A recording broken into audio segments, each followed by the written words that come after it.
Wednesday. Missy me. Oh, sugar honey iced tea. It's messy in here. Oh, my lord. Don't do that.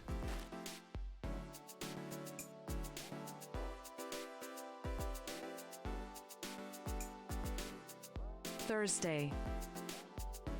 Big bucks. Sacks of cash found in the store. A big deal went down here. Hold on. A big deal went down and then they left all the money here? And it's like the money is just the leftover shit. That's just the paraphernalia that just gets left over after the deal. They don't...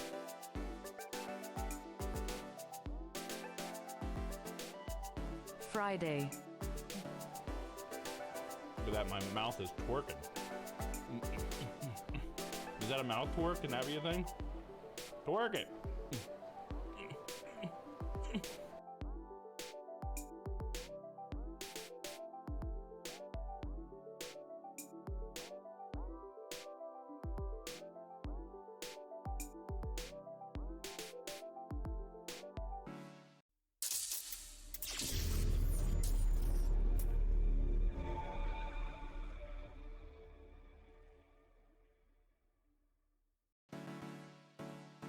Monday. There's my car, but I've been going left forever. This doesn't make any sense to me. Oh shit. I shot it. Oh.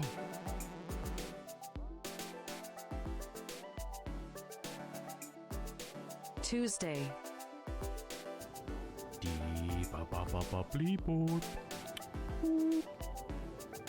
Why does that sound so sad? Does it sound sad?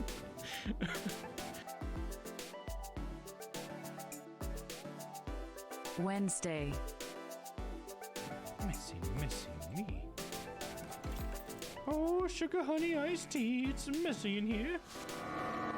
Oh, my lord. Don't do that.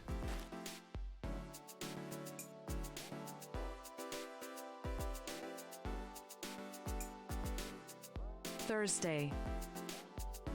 Big bucks. Sacks of cash found in the store. A big deal went down here. Hold on. A big deal went down and then they left all the money here? And it's like the money is just the leftover shit. That's just the paraphernalia that just gets left over after the deal. They don't...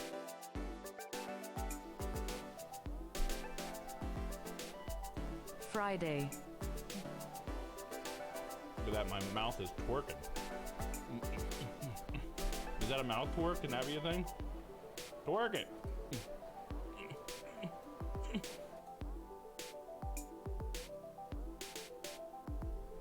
Hello, and happy Thursday. Finally, we get to stream Ace Attorney again. It's gonna be fun.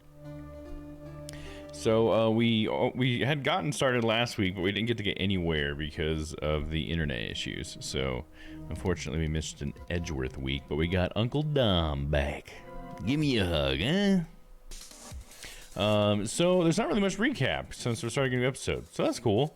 Getting a light on the recap, but I guess last time we can think about, we had a case where Kay Faraday was our defendant, and she had been wrapped up in this black market auction that was happening for the PIC. So there's these bad people on the prosecutorial investigation committee. They've been performing these black market auctions, and in an attempt to frame Kay, the leader, the chairman of the committee, has this murder plot that happens where he manipulates multiple people to do things to try to cover up his crime and pin the whole thing on Kay. But we obviously find him out, but not without having to sacrifice on our end, as Edgeworth gave up his prosecutor's badge.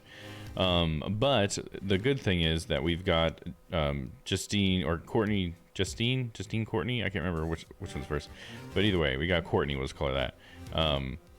She has come over to our side in a way because she helped us take down the chairman. So we'll see if it remains that way. You know, we'll not get too excited. But yeah, it'll be interesting to see where this goes from here, because it kind of almost seemed like a climax last time. So this is going to have to maybe even like turn up the heat a little bit more. Or I guess it could be like a falling action thing. I guess we'll have to see. But it is called The Grand Turnabout. So this must be the big one. Let's figure out what happens, man. I'm excited. I mean, he lost his badge already. That's what I'm thinking. Like, how can it get any worse than that? Edgeworth losing his prosecutor's badge? Isn't that the ultimate thing? All right, here we go. Let's get started.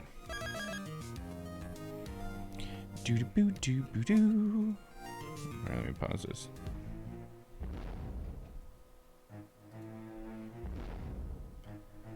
Uh-oh. Something's coming.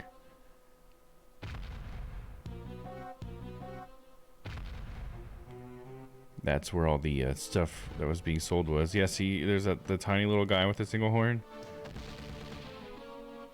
He was a little recording device in the last thing here, the last case.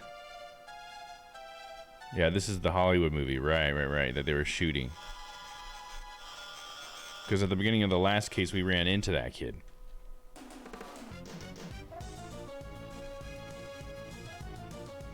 Some sort of kaiju thing, huh? So I think that little doll was supposed to be this guy, but it's missing a horn. I wonder if that's how the show goes. Like the movie's like, oh, little doll, and then the kid uses it and it turns into the kaiju or something. That could be pretty cool.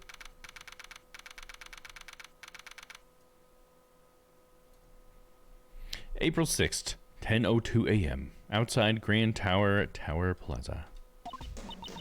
So what y'all gonna do now?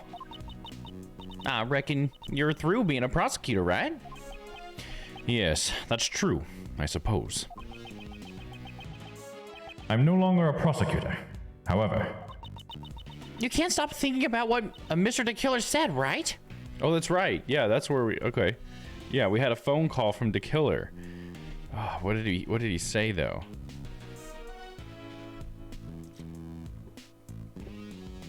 Yeah, this is all going to come back to how the killer was in that first mission. I can't remember what he said, but I'm sure it'll refresh your memory enough here in a minute. Indeed.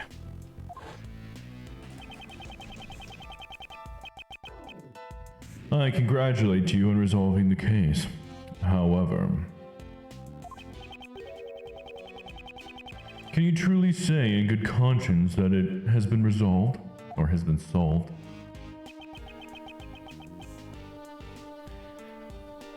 And this case isn't over yet. The person in the red hood who kidnapped Kay at Gourd Lake. And this letter from an unknown sender. Someone's schemes are at work behind this case.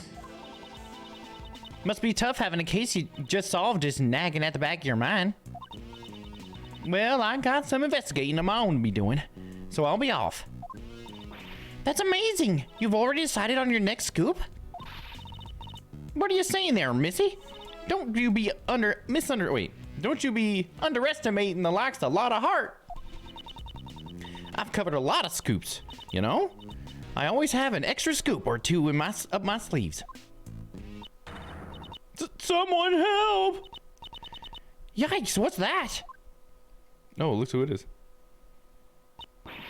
Someone, please help. This woman is. What's happened? This woman works for the movie studio that made the Steel Samurai series. That's where you know her from the very first Phoenix Wright game, I think. Sorry, 1 second. Let me answer this message really quick. But hello to any viewers who might already be here. Hope you guys have had a good day.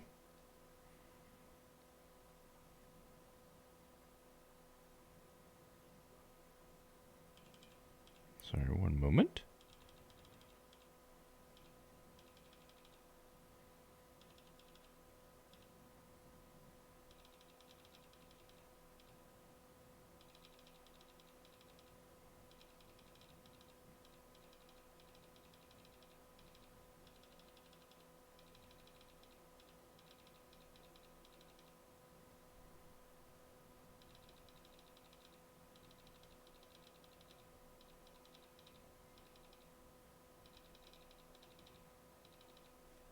Oh, hey, there he is. Hey, what's up, Sto?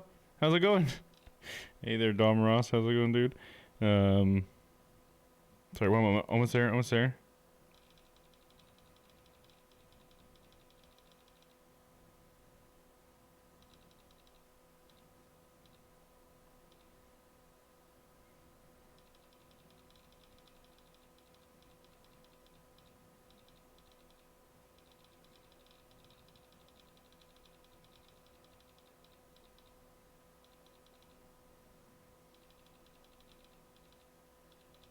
Almost done. Sorry, 1 second.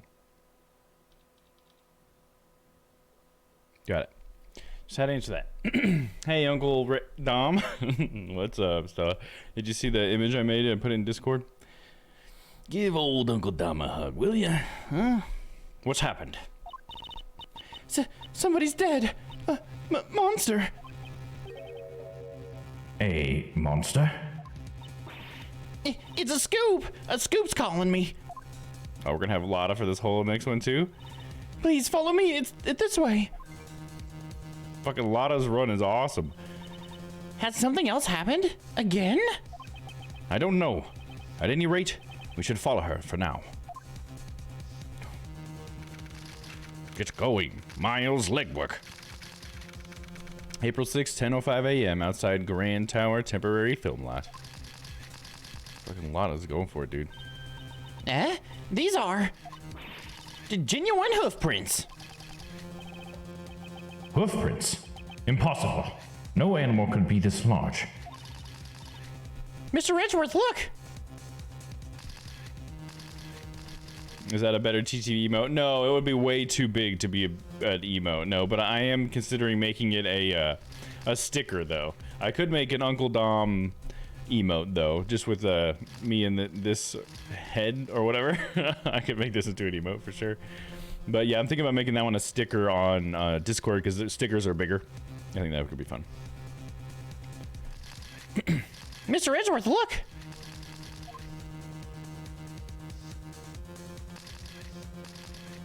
Oh my god, look who it is! Agent Lang. Why is he here? Fucking like Agent Lang now. I used to hate this dude.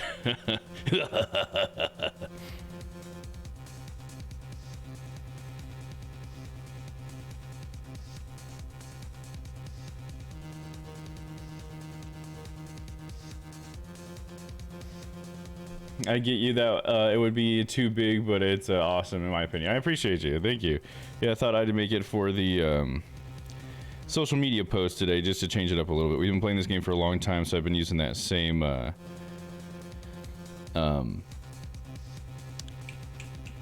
asset, I guess. I'm trying to think of the word for it for a long time, the image or whatever that I made. And so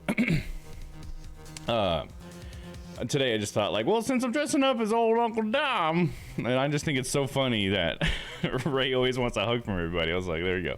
I love making it about give me a hug. But one thing I saw that was pretty cool that I got that I used for that was that apparently on the wiki they have like every image like sprite of everybody from the games that's on there, like the animations and everything. So I thought that's kind of cool because it could be cool to maybe use that and like on stream or whatever, make them pop up and do their little animation or something, you know what I mean? I don't know, but I just thought that was cool. It was a cool resource to know that's available. So yeah.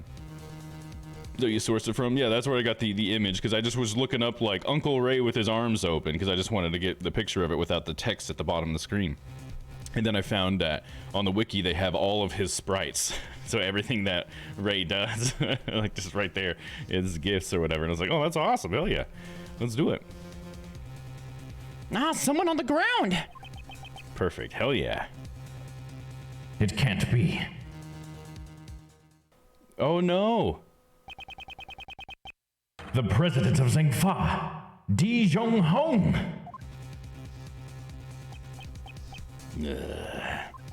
Agent Lang.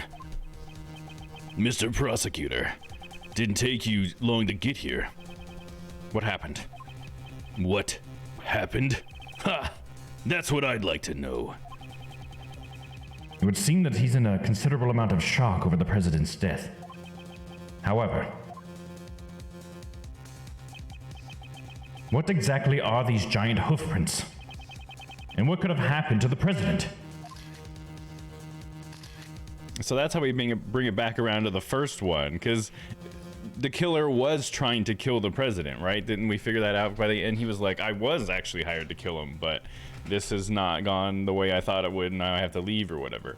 And so maybe he did finally get his mark, maybe? I don't know.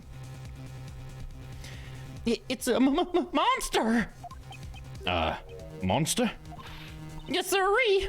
Looky here. Ain't no doubt about it. These are clearly the hoofprints of a monster. On this day, mankind received a grim reminder. We live in fear of the mighty Moozilla. Mighty Moozilla? Mozilla Firefox? This here's a scoop. I got myself a scoop. Man trampled to death by a monster. I reckon it'll be the top story in tomorrow's paper.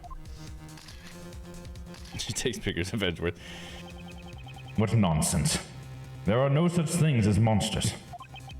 Wait. It can't be. I am Di Jung Hong. I have heard of your deeds. You have saved my country from a great crisis. The real assassin was you all along. That is correct. I received a request from a key individual to take the president's life. That man, could he have... Hey, you! Were you the first to discover the body? Yes, well... Agent Lang. Ling Zi says, first come, first suspected. Did you really just discover the body? Of course. Please calm down. You're scaring her. He does seem to have lost his composure. Calm down? How am I supposed to calm down? Do you know who's been murdered? Di Jung Hong, the president of Zhengfa. Agent Lang, this isn't like you. When we first met, you had an army of subordinates under your command. And you boasted of having the highest arrest rate in Interpol. And what now? Do you forget the fundamentals of investigation along with all of your men? What did you say? Instead of questioning people at random, you should investigate the crime scene first. Am I wrong? I don't need you to tell me that. I'll do a thorough investigation. Well, at least it seems he's calmed down for now. Mr. Edgeworth, let's investigate too. Yes, let us investigate. Right now, I do not have any investigation rights. But until the police arrive, it's free game. That's the rules. What are y'all saying? Ain't it obvious who done it? The man behind it all is the mighty Moozilla. Well, I guess it ain't the man behind it, more like a monster behind it, you know? Good grief. Could you please just try not to interfere with the investigation? Shut your trap. You're the one who better not be sticking your nose in my business. I ain't forgiving you for messing up my scoop. Excuse me. It's the woman who first discovered the body. I feel like I've seen her before. You're Mr. Edgeworth, right? Do you remember me? Yes. That case from before with that man. Huh? Do you know her? Yes, I do. At least I think I do. My name's Kay Faraday. I'm Mr. Edgeworth's assistant. My, you have such a cute assistant. I'm Penny Nichols. Yeah, that's her name. Penny Nichols. I'm an assistant at Global Studios. I'm in charge of the props and sets. It's nice to meet you. Yes, that was it. I remember it all now. I once handled a case that occurred during the filming of Steel Samurai. This woman was a member of the show's staff, and she was involved in the incident. I was racking my brain trying to remember her name. Yeah, I didn't even try because I was like, I don't remember, dude. She was like hardly in it. She was like a very side character. We had like one conversation with her, I think. Let me switch to standing mode real quick.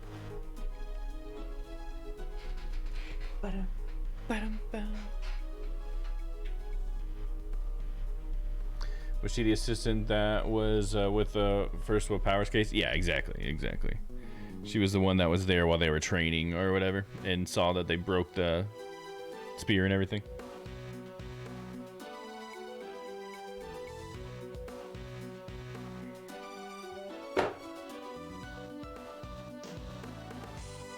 I think she's the one that told us about the kid, Cody, I think was his name.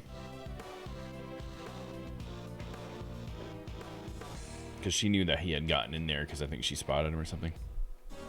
All right, here we go. I must have met her. I must have met with her on numerous occasions over the course of the case. But to be honest, I had completely forgotten about her. It's nice to see you again. The fact that you are here must mean that this place is... Yes, this is sort of an outdoor film lot for Global Studios. They're shooting a movie here right now. I was the first to arrive today to set everything up for the film. But everything seems strange. There's giant footprints, and that dead body.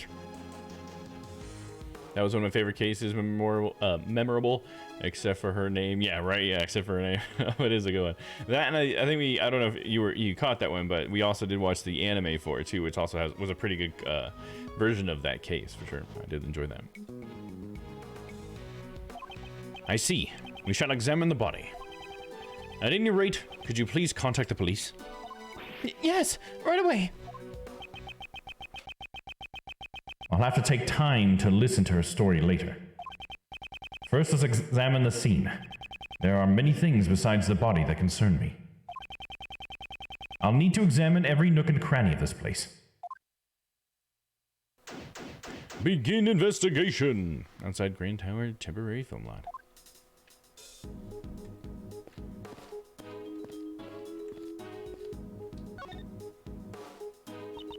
Wow, it really is the president. Yes. To think we saw him alive just a few days ago. To think that case was just a few days ago. That's crazy. That would make this a presidential assassination, right? This is a bit flashy for an assassination. I won't rest until I've investigated every suspicious looking cranny. It's his catchphrase. Nope. Switch. There. Right there. This looks very suspicious looking nook and or cranny. There are no visible external wounds, but it's clear that he's already passed away, and that he's flaccid. So then, I guess he really did get stepped on by A monster? That's impossible. It's gonna be like, you know this game, it's gonna end up being like, it's gonna end up seeming very possible that he got stepped on. I mean, look, he even got like this horn over there. I don't know if you guys see that in the top right, there's that horn in there. Huh? Don't the president's clothes look a bit dirty to you? Indeed. There appears to be some sort of yellow stain. I bet it's a monster drool. Okay, please be more serious. We'll need to have forensics take a closer look at the stain. So this was the state of the body. I should make a note of it. Crime scene notes. Body surrounded by pieces of concrete, yellow stain on clothes. Touch the check button for details. Let's see. Suspicious stain. Shall we take a look? Oh no, this is the same thing we just did. Zip, zip, zippity, zoop, zap. And boop, boop, boop. What's this white thing? Wait! Is this a bone? Looks like we've got a new case on our hands. It looks less like a bone and more like some kind of horn. Yeah, that's all we're saying. How about the hoof print itself? There are broken pieces of concrete scattered all around the president. Yes. They were probably scattered about when the ground got damaged. And that must have been when the monster's foot went thud. If the culprit was actually a monster. The concrete is broken and the ground beneath them is exposed. They look like giant footprints. The thing is, like, the studio would have made fake footprints for their movies, so it's like, why are we believing that it was actually, like, caused by damage? Wouldn't that just be, like, set dressing and stuff, right? Kind of looks like a hoof. And the way it's split in two like that. Yep, it definitely looks like a monster's footprint to me. And there's even 3 of them, Mr. Edgeworth. There are 3 footprints at the scene. They are shaped like hooves. Like hooves from Hooveville. There are no such things as monsters. Do you honestly believe they exist, you child? No, not really. But wouldn't it be cool if they did exist? We're searching for the truth, Kay. Not for what is cool.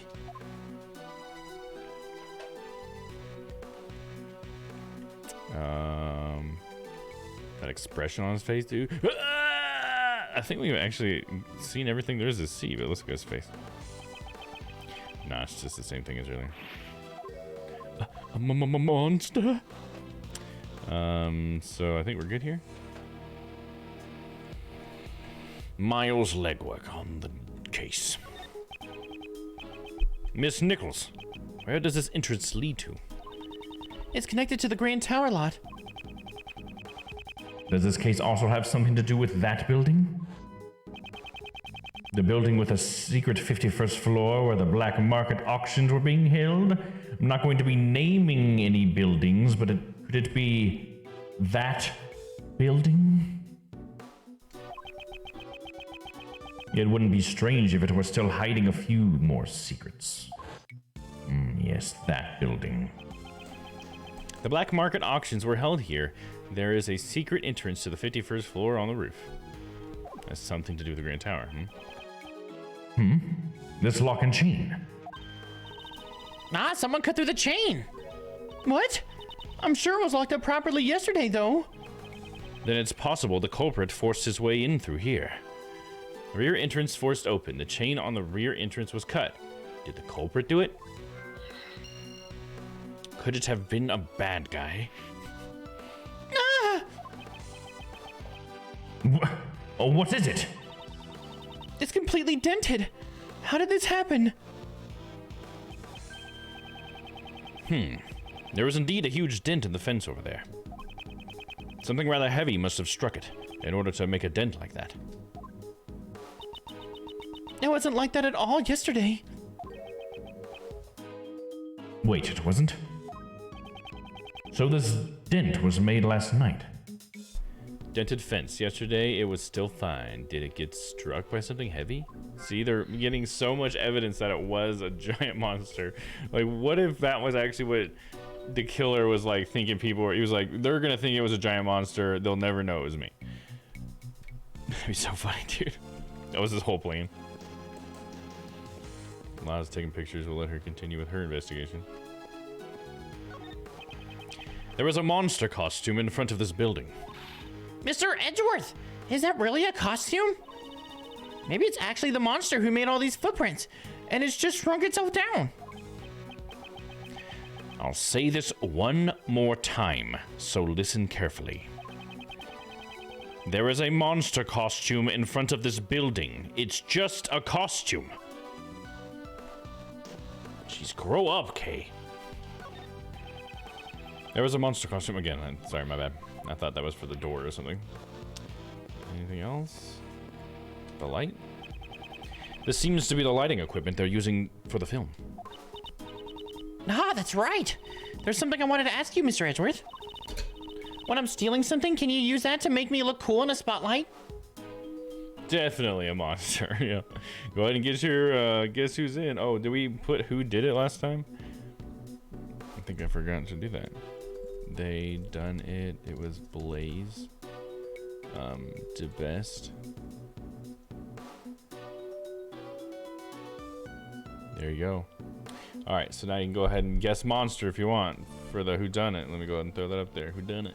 In case there's anybody who wants to participate. When I'm stealing something, can you make me look cool with in a spotlight? You want someone to shine a light on you when you're stealing something. Well, duh. Oh, there we go. This Sunday. Halloween special. Only on Strange Planet. If the Atagarasu's handiwork can't be seen because it's too dark, wouldn't you feel bad for the people watching? You're planning to steal things with an audience looking on? Kay has no idea what she's talking about, dude. Kay be cray, okay? What do you want? I'm a busy gal. You best not get in my way. Why are you so obsessed with that monster? Such a thing couldn't possibly exist. What'd you say? I ain't letting that pass. Muzilla lives, I'm sure of it. It's the mightiest monster on this side of the Pacific Rim. Nice. I don't suppose you have some kind of basis for that. I saw it with my own 2 eyes. What? You saw it? No way. Yes way. The mighty Muzilla was really here. Last night, when I was on the 51st floor of the Grand Tower. You mean when you were snooping around the black market auction? That's right. It was right around when I took the photo. Very forgetful, and it was literally just displayed. Oh, what time does it start on Sunday? Like your time zone. I'm gonna put it on my phone so I'm not late. I don't know that we have a time for it. It's just gonna be probably our normal time, which in my time zone would be 1 o'clock. I'm gonna assume it's our normal Sundays time, because I don't think we've actually been advertising it. So you didn't miss anything. Still, don't worry about that. But I think what we're planning on, I assume, since we haven't talked about it, is our default time, which is 1 o'clock on Sunday. I will be the one that's hosting it too, so you'll get the notification for sure. But yeah, it should be 1 o'clock Central Time, so. Okay, I'm not crazy for that reason. Yeah, that's not why you're crazy, Stella. Don't you worry about that. We got that one checked off. That's right. It was just around when I took this here photo. That's the photo of the person in the red hood. This was Jill Crane, right? You see those blinds next to the red hood? Well, the mighty Muzilla was on the other side. But there's nothing in the photo. It's mighty hard to capture something like that from such a distance. But I seen it plain as day. Muzilla's giant eye was peering in through those blinds. The monster was peering in. Dude, a lot of shit went down that night, didn't it? Looky here. Now ain't the time for this. I gotta gather my materials. Y'all are in my way. Now go on now, get. Shoot. Go on now, get.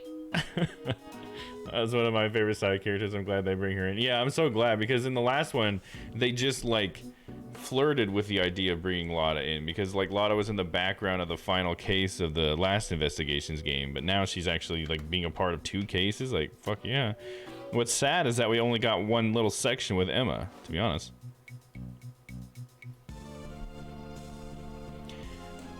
Let's see here. How absurd. Mr. Edgeworth, you must be completely dumbfounded right now, aren't you? Was it that clearly written on my face?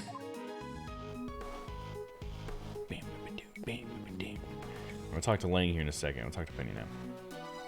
I know you were hoping to use Luminol again. Yeah, I really wanted to. I don't know why it doesn't let me do that, because I like when it's like those I guess were just some of my favorite mechanics out of all those, all the extra mechanics they've ever added. Those have been some of my favorites.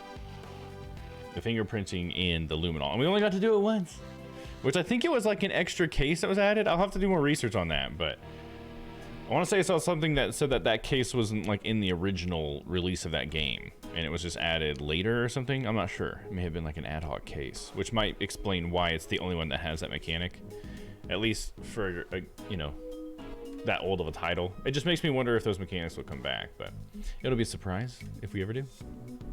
Let's talk to Penny. I'm sorry about earlier. I was a little flustered. Discovery of the body. Filming a movie, the entrance. Discovering of the body. Let's start with that. Were you here alone? Yes, I arrived before everyone else today in order to get things prepared. When I entered the lot, I immediately noticed those giant hoof prints. The monster's footprints, right? Were you surprised? Yes, because they hadn't been there yesterday evening. So that means the footprints were made last night. Well, when I first saw them, I thought they were a part of the set. But when I got closer to the studio, I saw that a person had collapsed. You didn't notice until you got closer. Lately, it seems my eyesight has gotten worse again, and my glasses weren't strong enough. As I approached the body, I finally realized what it was. I was so scared. I ran away. And that was when she ran into us. It reminds me of another female character, somewhat timid. Who was it? The woman that had a secret and then it was revealed. Dahlia. Is that what it was? Is that what you mean? Dahlia? Because Dahlia was super sweet, and then when we realized she was the murderer, she became like super shitty. Is that what it was? Either that or Mimi. Mimi who had like she was like the ditzy girl who had like a really nice disposition until we realized that she wasn't who she said she was, and she was actually like the nurse girl or whatever. Not Dahlia. So maybe Mimi? I'm trying to think if there's anybody else. Not Mimi. April? April May? She was the very first one who had the pink outfit and the pink like blazer or whatever, who worked for Red White. April May. She wasn't timid though. She was just like sexual. Other timid girls that we've had. Dahlia was the one that was the closest to timid, I guess, besides Penny. Penny's probably the most timid. I don't know, I think I'm not remembering some cases here. Timid. Yeah, I don't know, maybe you'll have to check it out and let me know. I think I'm forgetting a character here. Probably quite a few. Alright, filming a movie. You said they were filming a movie? Could it be The Steel Samurai? No. Damn. So it wasn't. We were making a monster movie this time around. Have you ever heard of the Mighty Moozilla series? I'm sorry, but no. Mr. Edgeworth isn't interested in anything other than the Steel Samurai, after all. That's not... I guess that's to be expected, as the promotion for the film hasn't really started yet. Is there a woman that like almost tried self-harming herself? Tried self-harming herself. Wasn't there a girl that had a scarf that did that? Maybe like she would like choke herself as one of her things. Is that what you're thinking? I don't know. She wasn't very memorable apparently. Let me see.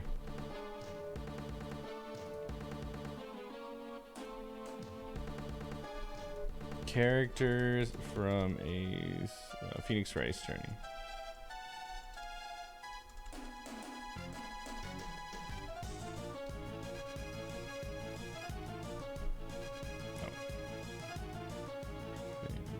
Okay, let's see. List of Ace Attorney characters.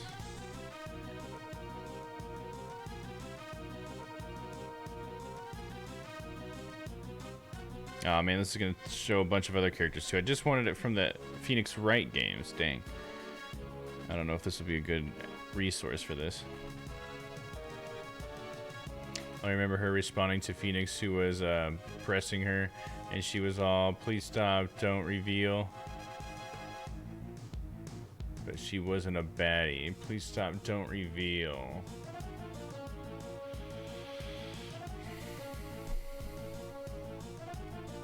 I think it's just because I'm like on stream and someone's having like a mental block, you know?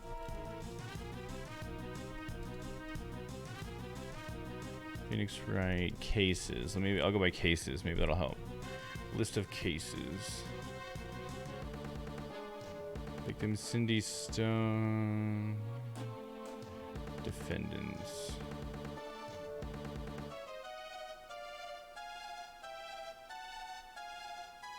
Oh, there's Maggie. I can't believe I forgot about Maggie. Maggie's not here talking about, but I forgot about Maggie. Maggie's cool. Rhonda Light.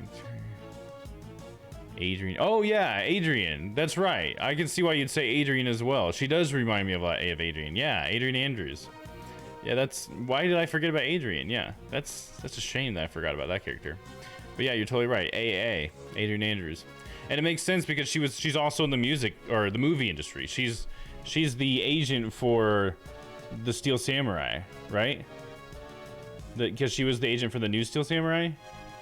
Or the Nickel Samurai. That's what it was, right? It wasn't the Steel Samurai, it was the Nickel Samurai. And the Jam Ninja. That's what it was. But yeah, they do have a similar face too, I think.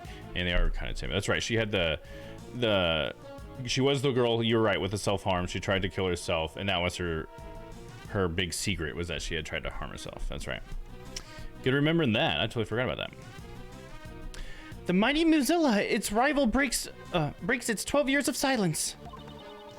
It's a long-awaited sequel to the original series, so the staff are all fired up.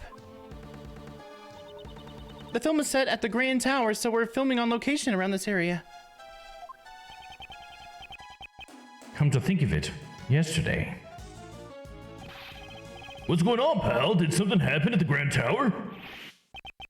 Cut. Excuse me, we're sort of in the middle of shooting a movie and, I saw them filming something then. It must have been this.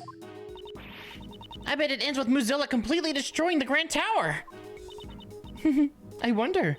You'll have to look forward to finding out in the theaters. If you like, you can have this. Let's see.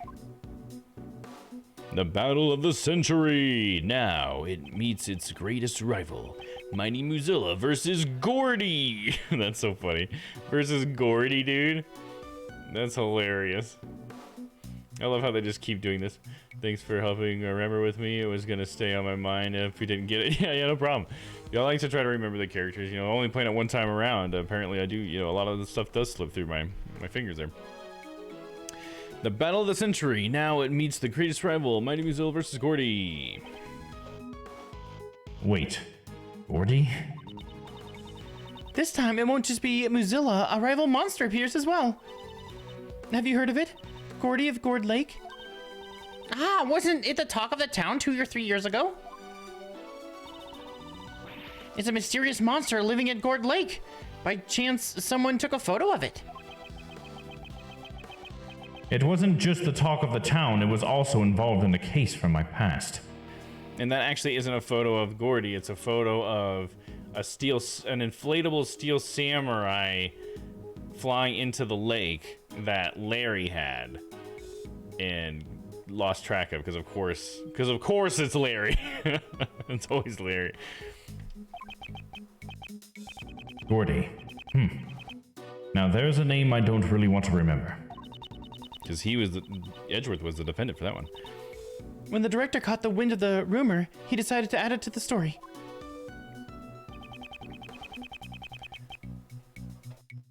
I get the feeling he was a bit late to catch on. Please look forward to seeing the showdown between these two rival monsters. Monster movie flyer data jotted down in my organizer. I like how they weave all these old details in. Oh, me too. Yeah, it really makes the world feel like it's much bigger and there's more people living and doing stuff in it, Like, while we're doing stuff, other people are doing things too, and it feels more like that. It's pretty cool. You see things evolve and everything. Things that you wouldn't really necessarily think you'd see evolve. You still get to see evolve. And really, it's just probably easier on the writers too, because they get to keep like referencing the same stuff, so they don't have to think as of much stuff. They just can keep pulling from their past stuff, like ideas. So win-win, Yeah, it makes it feel like one universe, exactly. Is there anything out of place with what I've investigated so far? I'm about to look at our logic after we ask her about the entrance. I should confirm what the security situation was like at the scene of the crime. Miss Nichols, was the entrance to the place locked? Yes, it's locked with this. It's one of those types where you have to put in the correct numbers to open it, right? About this combination lock, was it also properly locked today? Yes. When I arrived here today, it was locked tight. Who knows the combination? The producer, the director, the staff, and the actors. I think everyone involved in the movie knew about it. Well, that really narrows it down, son of a bitch. So anyone involved with the film could have opened the combination lock and gone in. Based on front interests, or used at the front interests, only the cast and crew knew the combination. Okay, we're done talking to Penny. Let's go talk to Lang. Mr. Prosecutor, so we meet again. Indeed. Just a few days ago, we met at the detention center. Agent Lang, what brings you here? Just some boring work. Nothing you need to know about. You always pick the worst time to show up. Anyone ever tell you that bad things happen when you're around? Just don't get in the way of my investigation, okay? I must avenge the death of our president. Okay, we're gonna say, why were you here? You arrived here before us. What were you doing in a place like this? You suspect me? Come now. I heard a scream. It was the woman who found the body. Fucking Lada's just like... How many freaking memory cards you gone through, girl? After hearing the scream, I came in through that entrance over there. Apparently it wasn't locked. Then why is there a lock on the ground over there?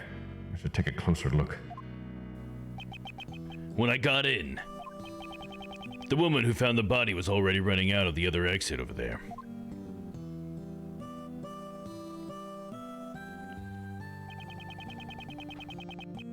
So he came here around the same time we did.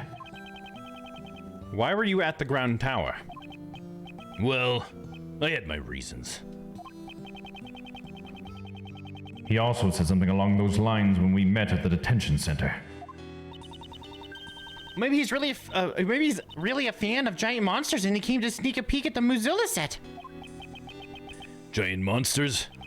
I've no interest in such things. He clearly doesn't think the murder is a monster either. At least someone here is sane. We're asking about President Hong. It's regrettable what happened to the president. Yeah, Hong was the pride of Zhengfa, and yet, it seems like you were quite close to the president. The previous head of the Ling clan, my father, served under President Hong. Protecting the life of the president has long been our clan's greatest duty. My old man received a great number of special medals from the president himself. As a token of his trust, the president left his will in the protection of the Ling clan. Those medals and that will, they were the pride of our clan, our family treasures, so to speak. So who would have thought the day to unseal that will would arrive so soon? Or to unseal that will. I keep thinking will as in like we will do something. Let me read that again. Who would have thought that the day to unseal that will would arrive so soon? So then, I guess the president was like a close family friend. Huh? But during the incident at Gourd Lake, why weren't you with the president, Mr. Lang? Well, a lot has changed. It had all happened over 12 years ago. Back then, he and my old man were close friends, and our clan protected the president's life. But then, he suddenly changed. It's as if he became an entirely different person. Nowadays, he doesn't even have a shred of faith in the police force of Zhengfa. 12 years ago? I wonder what went on then. We can get a little bit more Gregory Edgeworth. That'd be pretty cool. Even so, I still respect the man. Zhengfa is a small country, but he carried the nation with his strength. Damn it, Just what were his bodyguards doing? Have you already contacted the embassy? Yeah, of course. I've also informed Zheng Fa and my clan as well. It's gotten pretty hectic there, what with the will and all. But it'll be the same here, once the bodyguards show up. If you don't want to see me rip into them, I suggest you get out of here soon. Mr. Prosecutor. Right now, I'm just a single Interpol agent. A literal lone wolf. They probably won't let me be in charge of the investigation. But you better believe, my fangs are sharp as ever. I'll definitely capture the culprit with my own hands, and you'd better not get in my way. Damn, dude. What if that's not the president? What if he's an imposter? Yeah, he could be, for sure. Because I don't think this is the first time they've even, like floated that at us. I want to say there was something in the first case where they've said that. I don't know, it just sounds like a familiar concept to me. So I'm thinking that's a definite possibility still. I mean, I think that was sort of a hint as well, right? I think they're kind of nudging in that direction. But it could be a red herring. Could be. You never know with these games. All right, let's see. We got to find out more. That's the one thing we know for certain. Let's photobomb these pics. Take a picture of me, Lotta. Yes. Yes. Get my good side.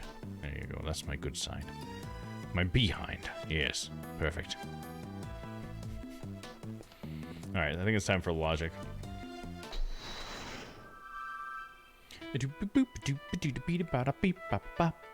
Stepped on by a monster? 3 footprints. A dented fence. A combination lock. And a rear entrance forced open. I think stepped on by a monster and 3 footprints sounds like they would go together.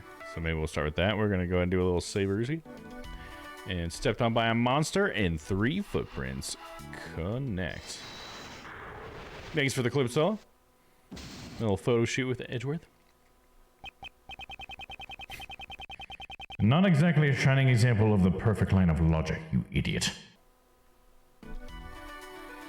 Okay. How about the combination lock and the rear entrance forced open?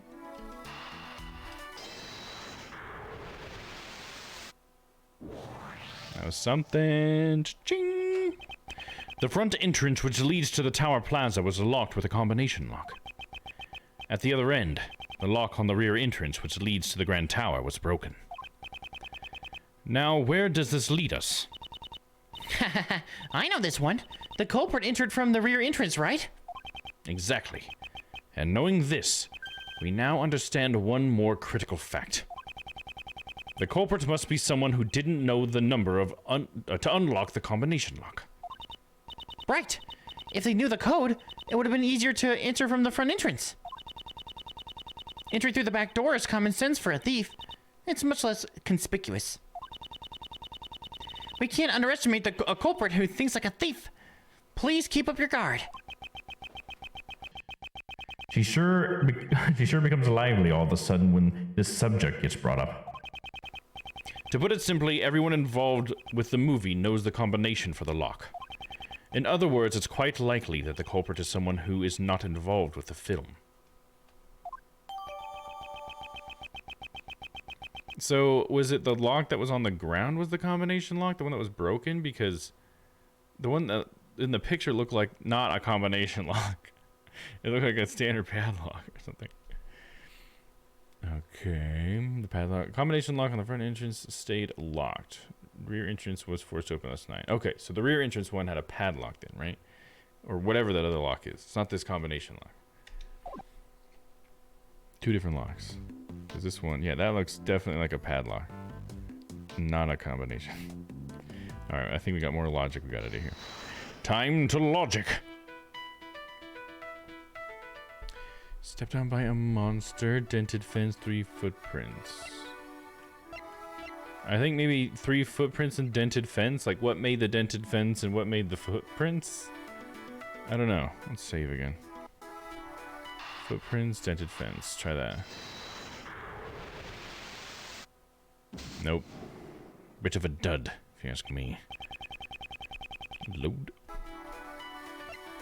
Stepped on by a monster, dented fence. Don't know why these would connect. Nope. Yep, makes sense. I didn't get it either, dude. I think I've tried everything, right? I've tried stepped on by monster, 3 footprints earlier. I just tried dented fence and stepped on by monster, and I already tried 3 footprints and dented fence. So we need more logic. We need more pieces. Maybe we need to talk to Penny now that we thought about all that stuff. You can't use all 3. You can only use 2. Right? Okay, now I gotta check. I'm pretty sure you can only use 2. Yeah, you can only use 2. Yeah. You had me second guess myself there still. I was like, we've never used 3 before. But I guess I've never tried. Let's examine this. Ah, it's one of those sheets they lay out on the floor when you're having a picnic. It's definitely a vinyl sheet, however. I don't think it's for picnics. Mr. Edgeworth, if I may, that's actually a waterproof sheet. It's used with the camera crane over there. We'll cover the camera crane with it when it's raining. Then the sheet must be pretty big. Yes, it would be pointless if we didn't cover up the entire crane. The weather was overcast yesterday, so we've been using it quite a bit. Interesting. No logic there, though. Can't look at this hoof print. Is there something here we can deduce, perhaps?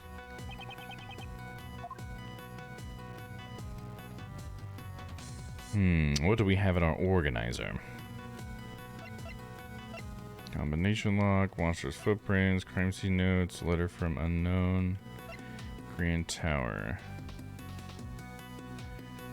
Rossi's badge. I don't see anything there. Is there anything here we haven't looked at? Beep, ba, ba, doo, doo, doo. The horn. I feel like we've looked at everything, but he didn't say, like, usually Edgeworth will be like, well, I think we've already looked at everything over here, but I guess I can look again. But he didn't say that this time, so thinking maybe there's still something here, but I'm gonna have to get a little hint, because I don't know, unless you have any idea, chat, like if you guys have any idea.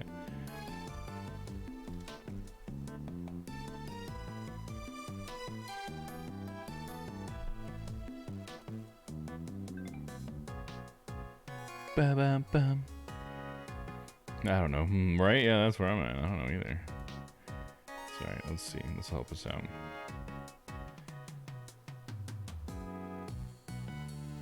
Okay. Yeah, there is something else here that we're supposed to get. How are we supposed to get that, though?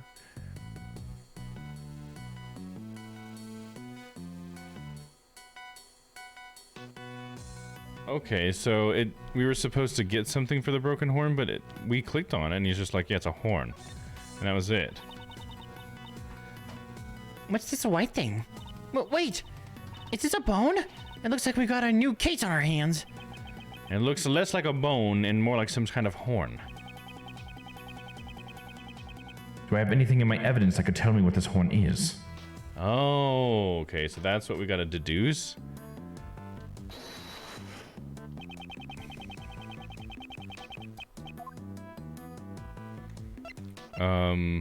The monster movie flyer, because he's got horns in the picture. I'm gonna assume. Let me save real quick. Eureka! Doesn't this horn belong to that monster, Muzilla? You're right. It looks just like it. Maybe it's a prop for the film? Based on the size of the horn, the head should be quite large. I wonder how it ended up here. I'm sure we'll find out if we ask someone on the staff. I wonder if the horn is the thing that made the dent. Okay, so now we can exit out of this, I think. No. But now do we have the horn in our organizer? We still don't. Hold on. Okay, because I am supposed to logic. Okay, and I totally called this. I just called this. We need to connect the dented fence to the horn. Oh, but we don't have the horn yet. Okay, what am I doing wrong here? Oh, I'm jumping ahead. We gotta talk to Penny again. Okay, he did say we have to talk to somebody about it, so let's talk to Penny.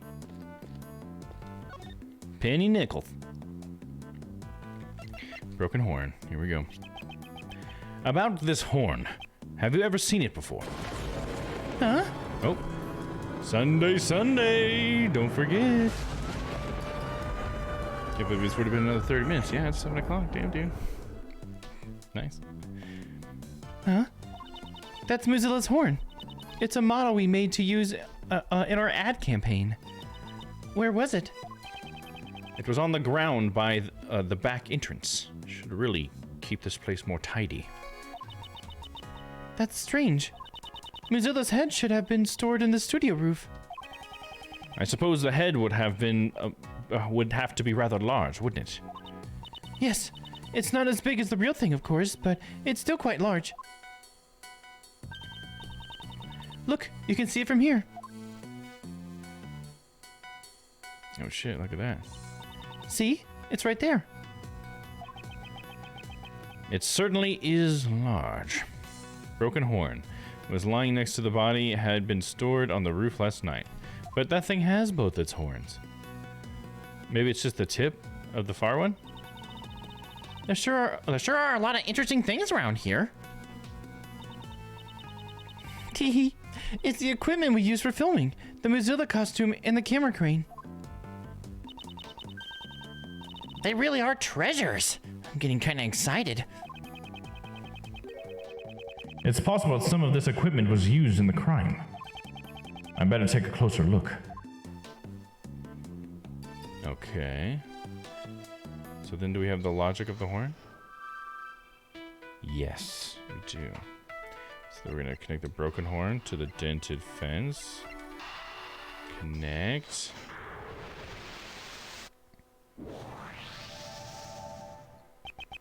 The dent in this fence and the broken horn. Neither of these things were there yesterday evening. Based on the fact that these two things have changed. Could Mozilla's head have... Indeed. The head that was on the rooftop may have trampled down onto the ground. Or tumbled down onto the ground, my bad. Tumbled. This is a new possibility. Which would mean that... The monster's head...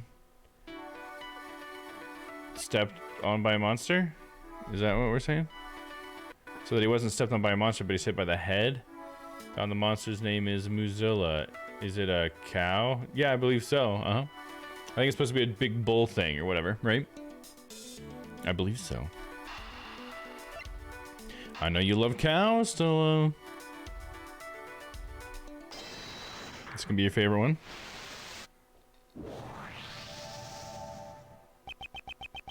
We may have found the missing murder weapon. Really?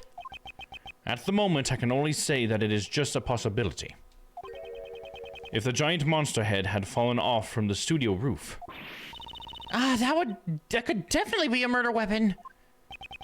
Miss Nichols, may we investigate the studio roof? The roof? Okay, I understand. I just fell in love with this case for that reason. Hell yeah, there you go. Go on ahead, but the stairs can be a little bit slippery, so please watch your step. Mr. Prosecutor, I'm going to take my leave here for a bit. There's something I have to check. Agent Lane. I wonder if he's caught on to something. Someone just walked in. Oh, it's a little boy. It's like Lang's kid or something. Now she's taking pictures of him. Yeah, what up, little kid? Move it. What do you say? Guess you're just a brat with no manners. Just drinking shit tons of milk, dude. And you're an annoying old man. Quit your yapping already. Ugh. I'm terribly sorry. Come on, John. Whatever. Oh, what are you doing? Who was that? Someone from the police. Why'd you suddenly pick a fight with him?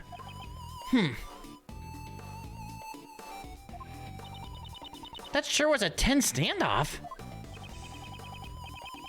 He didn't budge an inch, even before Agent Lang. Allow me to introduce you. This is John Marsh. Stan Marsh's dad. Is that John? Oh no, what's his name? Is it? I don't remember his name. He's the lead actor in our movie. The lead actor is this child? Hi, I'm Kay Faraday. Nice to meet you. And this is Prosecutor Miles Edgeworth. Prosecutor? He's a pretty famous prosecutor, you know. But he's not wearing a prosecutor's badge. Gah. He is frightfully perceptive.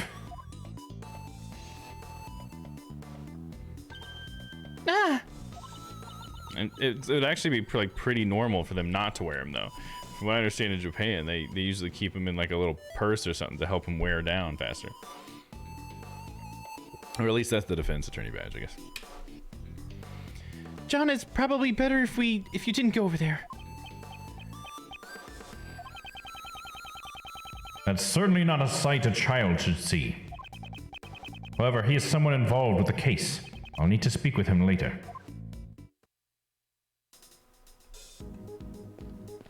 Let us investigate.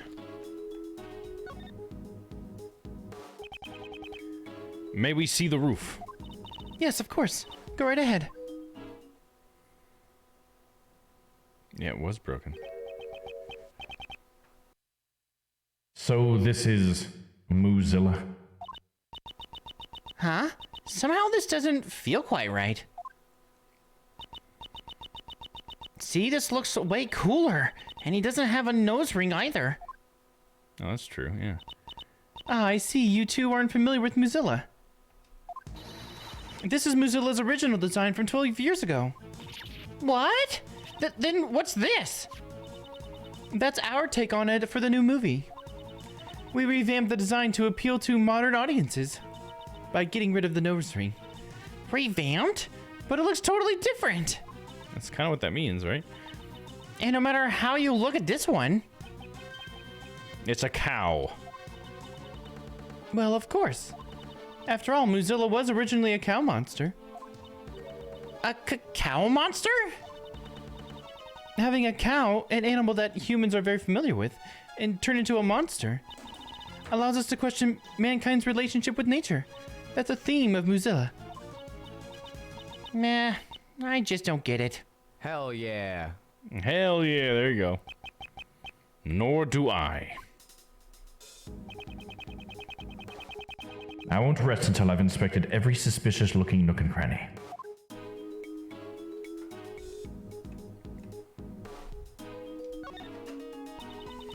We made this replica of the original Mozilla's head for promotional purposes.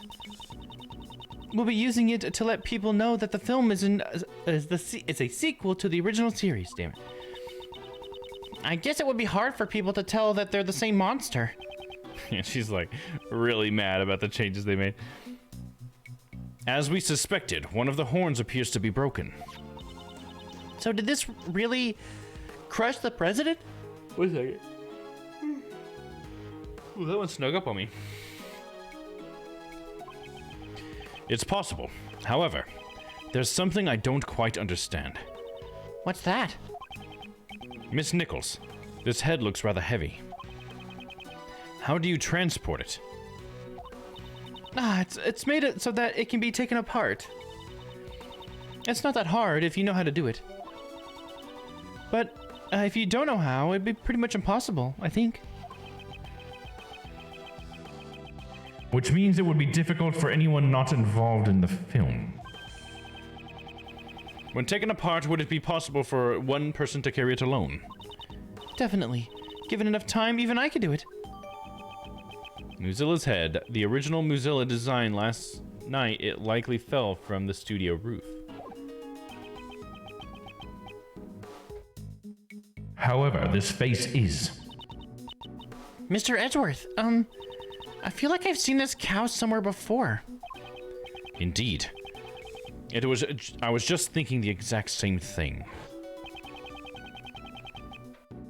It was on board the president's plane. And in the storeroom of the black market auction. The president's stuffed toy.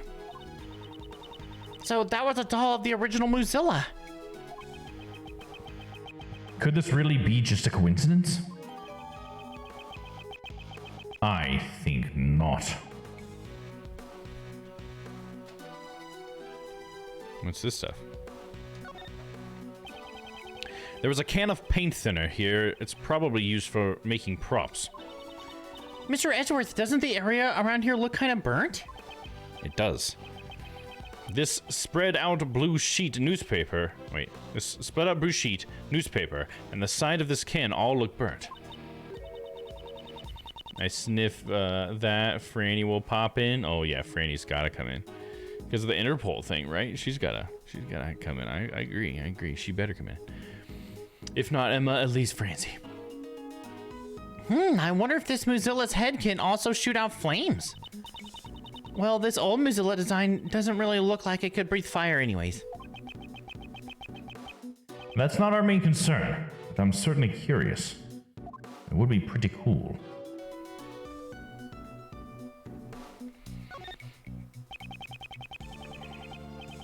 Some sort of wooden stand has fallen over. The area around it seems to be burnt black. Huh? Muzilla's head should have been on that stand. But the legs have broken. The blades have broken off. It doesn't look like it can be used anymore. The broken legs seem to be badly burnt. I think it's safe to assume that a small fire occurred here. A small fire, huh? Is that what burned and broke the legs of the stand? When the legs broke, the stand would have tilted if Muzilla's head was on top of the stand. It would have fallen off. So the head fell down because of the fire. Yes, and if that's the case, I also have a pretty good idea what caused the fire. There's a flammable can next to the heater. It seems someone is lacking in safety awareness. Oh, I'm sorry. I'll make sure this doesn't happen again. But I don't think anyone used the heater yesterday. I see. In that case, I wonder what caused the fire. What caused the fire?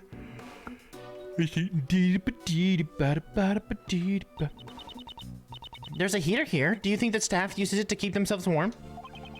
It's possible. Although it may be spring, it can still get rather chilly at night. Mr. Edgeworth! People are gonna think you're an old geezer if you say stuff like that. Even in the best of times, you tend to see things like an old man. Can't you at least try to be more cheerful and lively when you talk? Do I really seem that unlively? So harsh. Why do you say such things, Kay?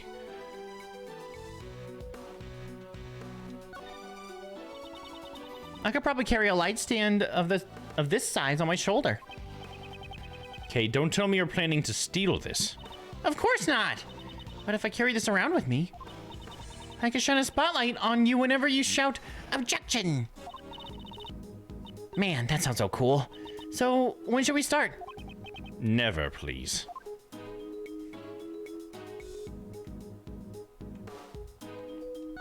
Nope, that's not what I meant to... Nope, come on. Should we look at the legs? Nah, it's just still the same thing earlier with the wooden stand had fallen over.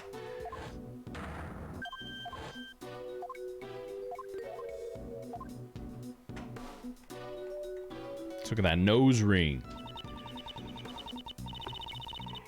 Oh, damn. Since he had a Muzilla doll with him, maybe the president was a big fan. And his love for Muzilla was so great that he tried picking up the head and got crushed. I doubt a normal person would have the strength to lift this up. Since he wasn't involved with the movie, he wouldn't have known how to take it apart. If Muzilla really existed, that would explain everything, though. Can't you just connect the pieces in that direction for once? With logic, I mean. Please don't give me that look. I'm not going to come to your conclusions, Kay. It must be the proper one. It's the truth. Is it time for logic? No. No, it is not.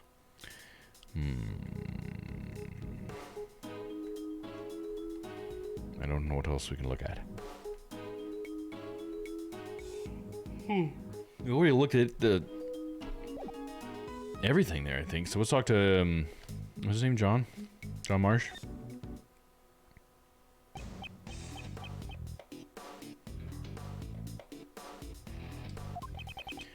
John, was it? Would you mind if I asked you a few questions? Hey, old man. You really a prosecutor? Yes. Old man. I'm not that old, kid. Then first show me your prosecutor's badge. I don't have my badge with me right now. Then you can't prove you're a prosecutor, old man. Nah. I need evidence. This kid is a tough nut to crack, isn't he? Want me to give it a try? Yes, I'm counting on you, Kay. I don't get these Gen Zers. And I'm not so good with kids. John Marsh. We're gonna ask him about John Marsh. So, John, you're an actor? Yeah. What about it? You're amazing. That's so cool. Not really. Good grief. At least that seems to have worked. About those horns. What about him? John's horns are specially made prosthetics. John plays a young boy who has a special connection with Muzilla. He can communicate with Muzilla using those horns. Right, John? Shut up! Stop blabbering about that stupid stuff. Oh, sorry. I think I'm beginning to see the kind of relationship these two have. But it must be amazing to star in a movie. And you're only in elementary school.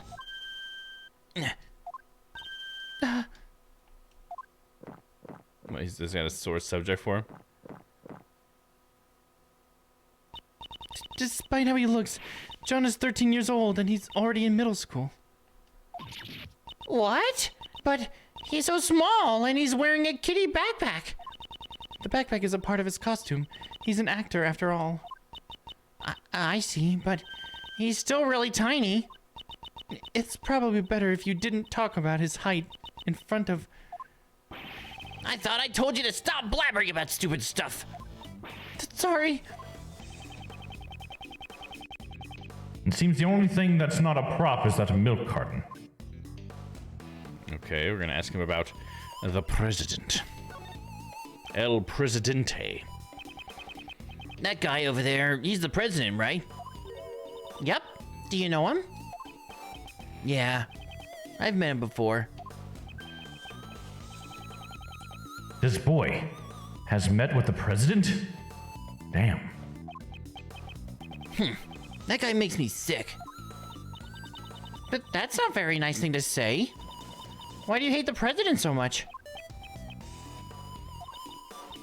Huh?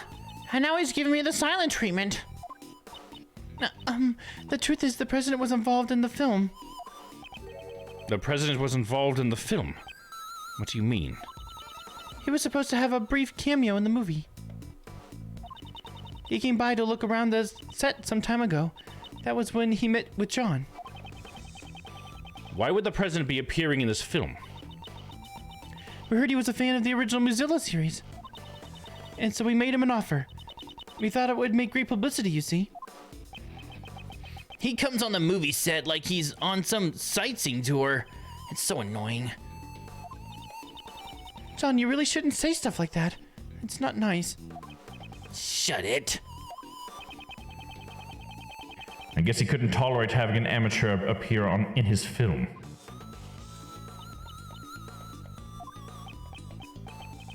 Oh, right. Here. What's this? Was this from yesterday? A photo. Yeah. Since it was developed, I brought it along with me. You can have it. I think it turned out quite nicely. So you brought it all the way here for me? Thank you so much. No, not really. I just happen to have it with me. Excuse me, but may I take a quick look at it? Oh, sure. Here you go.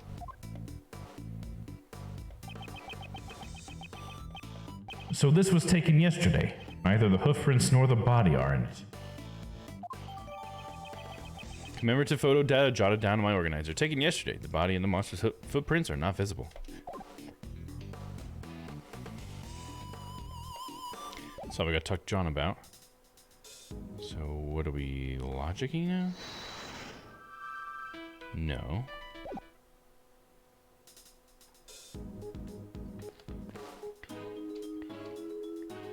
Look at my organizer. Commemorative photo, Mozilla doll. What does it want us to do? I didn't get any evidence, did I? From John? Oh, I did get the photo. Commemorative photo. I don't know how I could use the commemorative photo in any way, though.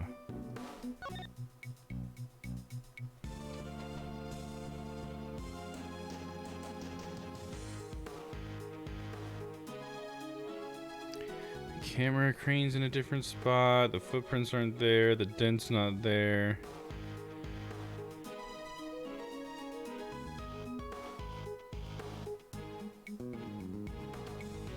I don't know if I'm supposed to see something there.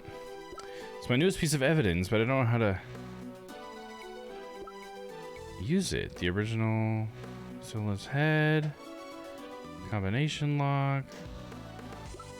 We found out that the president was involved in the film, but that's not a piece of evidence nor a piece of logic.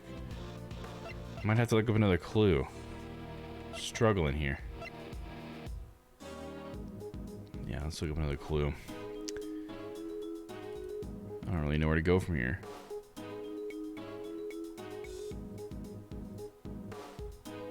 Talk to Ling.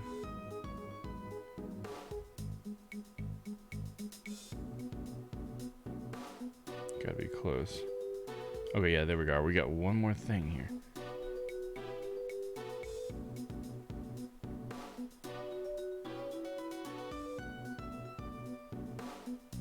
We must have missed one thing. Right here, President John Marsh. Can you give me the commemorative photo?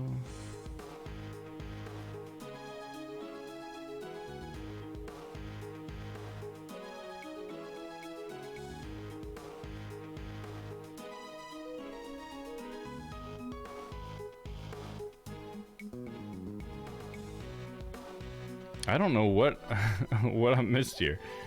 It's like we were supposed to be done with our investigation at this point, essentially. But I missed something. We already talked about this. This leads to the Grand Tower. But from where I'm standing, all I can see is just your everyday run-of-the-mill buildings. Oh my god, look guys, look who it is!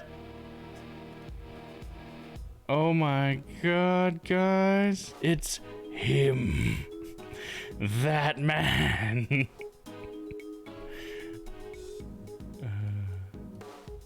Oh my gosh. So there is a cameo of Maya and Phoenix in these games, and it's in the very last one. They're looking up at the Grand Tower. Hell yeah. That's awesome. I'm glad I didn't miss that. So much fun. Love that. I don't see anyone special around here either. Oh, you don't see anyone special around here? Well, fuck you, Kay. Those two people are very special to me, okay? I love that Easter egg. Me too. Favorite one out of the entire game is to see Phoenix, because they always say that man or him or whatever, you know? And so it's so cool. They also see Maya with him too. That's so cool. That makes me really happy. Indeed, at least from where we're standing, that is. Because they can't see him. Is that what that's supposed to mean? Now then, we have no time to waste. We should get back to investigating the film lot. But I don't have... I'm gonna have to comb through this walkthrough at this point, because I don't know what I missed, because I'm looking through all this stuff and I'm like, I already saw it all. Okay, first examine the body. You're Receive step by a monster. Also jot down the crime scene notes. Examine the footprint, outlining the body, the monster's footprints, 3 footprints. Go back and examine the broken lock by the gate to the right, leads to the Grand Tower. Chain broken, suggesting that someone forced their way through. You receive a rear entrance forced open, logic. Penny also notices the massive dent, the dent fence, logic. Talk to Lotta, discovering the body, filming a movie. Go talk with Lotta, she claims that she saw Mozilla herself. Yeah, we did that. Then talk to Penny about discovery of the body, filming the movie, the entrance. We got all that. Got the monster flyer. Received the combination logic. Edgeworth has suspicions about some of the equipment of the film lot. Examine the film crane. Key wonders what the best way to smuggle the Edgeworth's house would be. Examine the vinyl sheet on the table. Penny explains its waterproof sheet. Yep, did that. Penny's given you some useful information. First, go to your logic and connect the combination lock in the rear entrance forced open. That's the first thing we did. The combination lock is added to your organizer. Next, examine the body again. Highlight the horn on the right and deduce from the monster movie flyer. Did that. Talk to Penny again. Did that. Broken horn. You received the broken horn logic. And then logic is starting to fall in place now. Connect the broken horn with the dented fence. We did that. You receive the monster's head logic. Connect this to stepped on by a monster. I haven't done that. That's what it is. Oh no, I did do that because I only have 3 footprints left. Never mind. Did do that. Examine the staircase. Wait, examine the wait. If the Mozilla head had fallen off the rooftop while Hong was oh, that's to go up. Yeah, examine the staircase to go upstairs. We did that. Okay, yeah. Mozilla's head is added to the organizer. The president's storerooms. The president owned the Mozilla doll. That's right. This is really coincidence. Next, examine the table. We did that. The legs are burnt off. Go back and talk to Lang. Why were you here? Lang heard Penny scream. We did that. Asked about the president. At this point, Lang leaves. We've seen that. On his way out, he meets a young boy. Yep. Talk to John. Did that. Got the commemorative photo. We've done all this. That completes your investigation, but it didn't complete my investigation. Based on what you've learned, like that the Hung died from being crushed by the falling Mozilla head.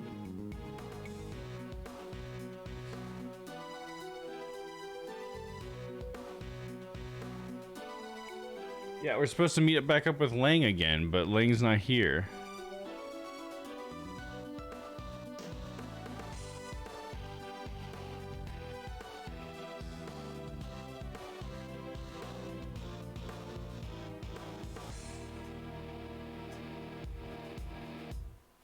So, was I supposed to use the 3 hoof prints? Am I missing something here?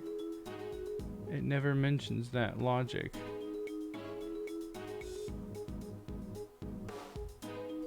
Dude, I'm like legit confused.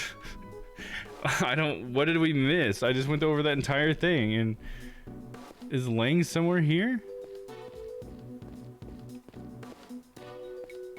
Let's try talking to everybody again.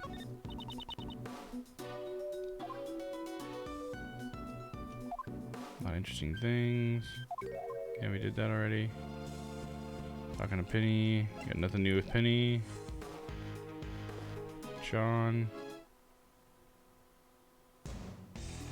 Nothing new with John. Lotta. Busy cow.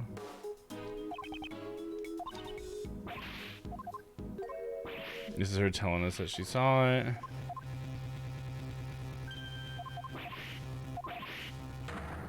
Can't believe we go through this entire thing again, damn.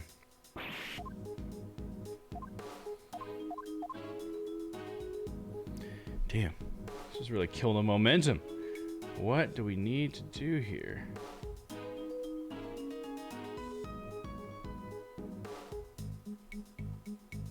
I need to comb back through this whole thing? I just read the entire thing.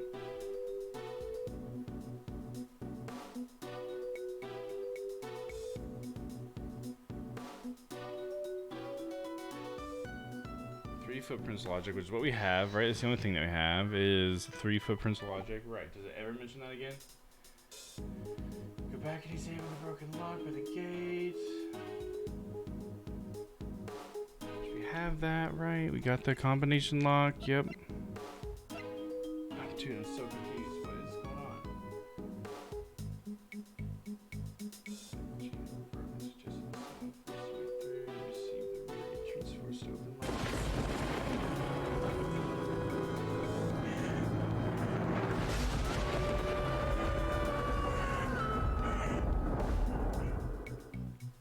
Oh, it does say here in the guide, if you want, you can examine the fence again to catch a glimpse of what a certain defense attorney and his assistant are up to at the moment. Hell yeah.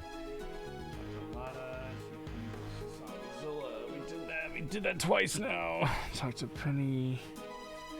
I've done everything, guys. I don't know what else I need to do. I have done everything. Edgeworth has his suspicions about some of the equipment in the film lot. We've examined the film crane and stuff, right? We've already done all that.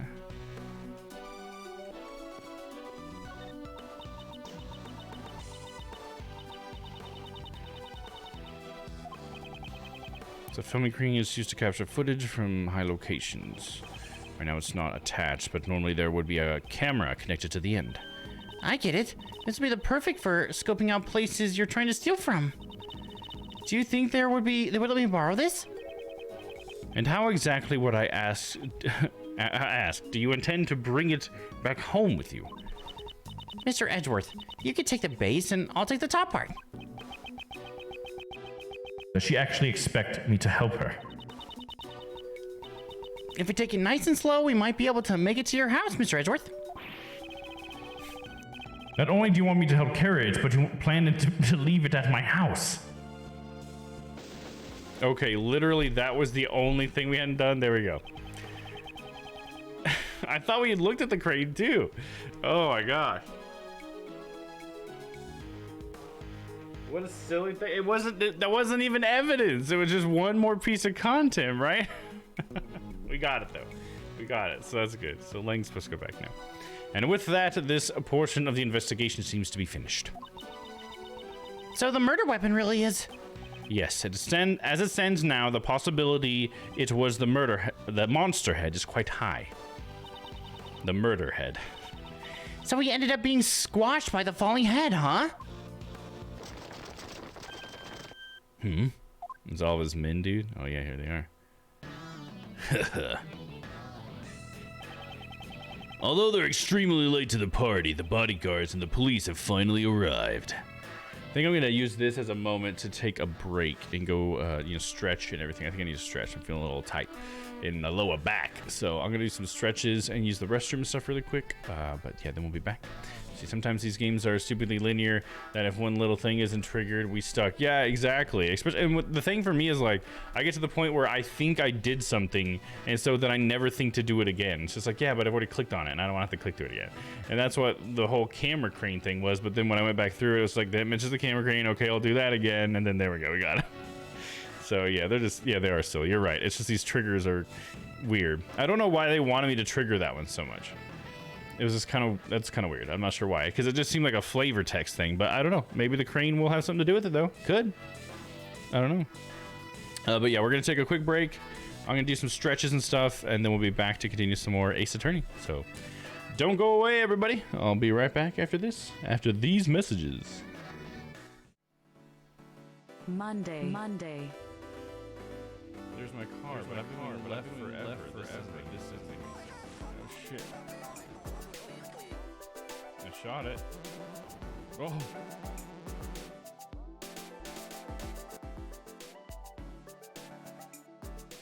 Tuesday.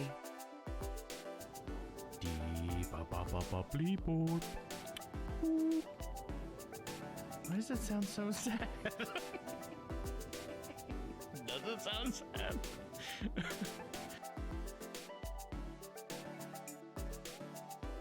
Wednesday.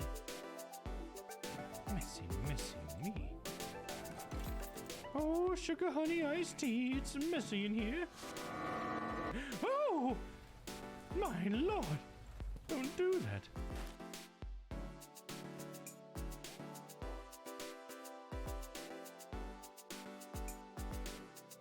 Thursday. stacks of cash found in the storeroom. A big deal went down here. Hold on. A big deal went down and then they left all the money here? It's like the money is just the leftover shit. That's just the paraphernalia that just gets left over after the deal. They don't...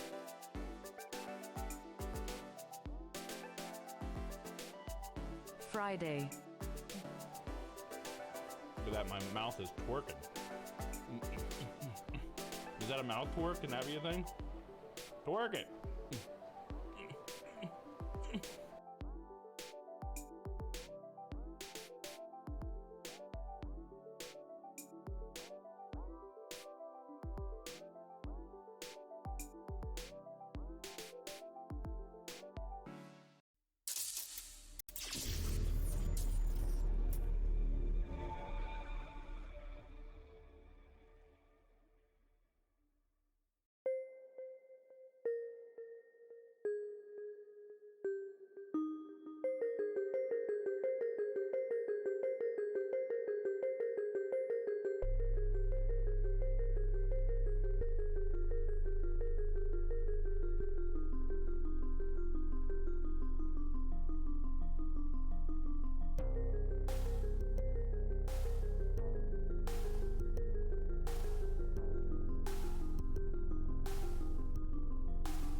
Monday, There's my car, but I've been going left forever. This doesn't make any sense to me. Oh shit. I shot it. Oh.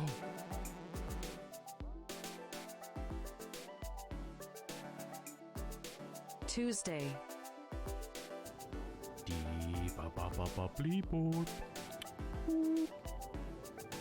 Why does it sound so sad? Does it sound sad?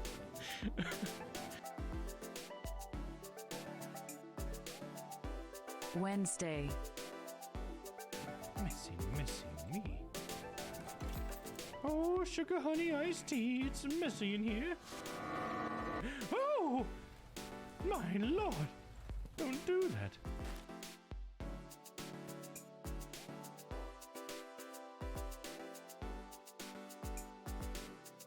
Thursday, Big bucks.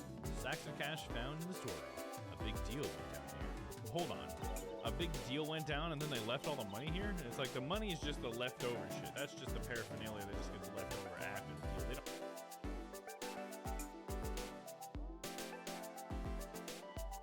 Friday, Look at that, my mouth is twerking. Is that a mouth twerk? Can that be a thing? Twerk it.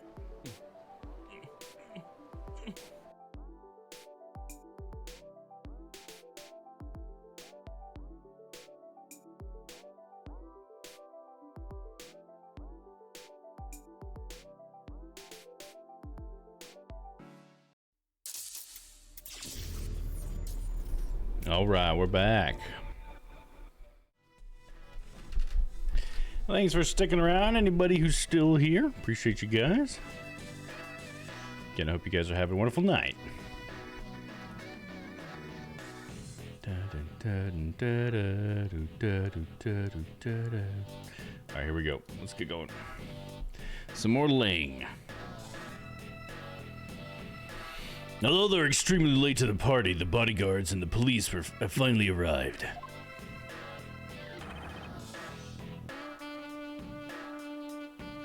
Mr. President! They really were far too late. All good here and welcome back. Thank you. Appreciate you. Timon, who did this? They'll pay for this. I swear I'll make them pay. But you know, this much is enough to put me at ease. The person who did this to Hong, I've already got my eye on a suspect. What? What do you mean? Even though Hong was a victim, he doesn't have extraterritorial rights here. Your country's police have the right to investigate. However, I've already spoken with them. As an agent of Interpol, they're letting me assist in the investigation. So they've already established a plan for this investigation. I've already found my prey. Now it's time for the hunt. Take a look at this. It's a printout from a security camera on the Grand Tower rooftop.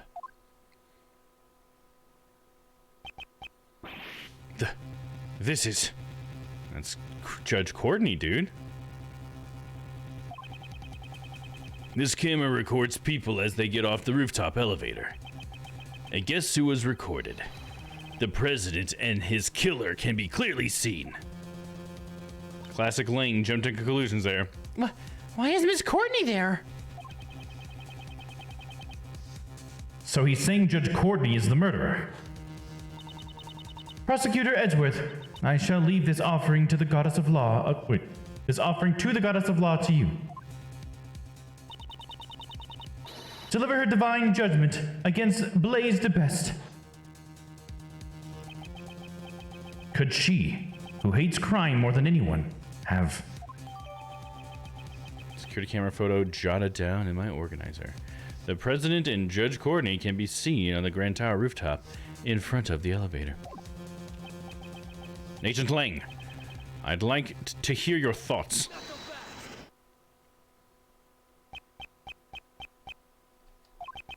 Just now, I heard a rumor at the Grand Tower. Miles Edgeworth, that you are no longer a prosecutor. Naturally, that means you don't even have a shred of investigative authority. So what would be the point of having a logic battle with someone like you? Humph! I take offense to that. So why would you say something like that? Didn't you also just get reduced to a lone agent?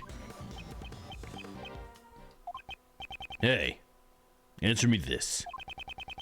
Even though you've lost your position as a prosecutor, why are you still sticking your neck out into this case? Why do I still continue to investigate? Agent Lang, why are you pursuing the criminal who murdered the president? Because you're an Interpol agent? Right now, I am also chasing after a certain person.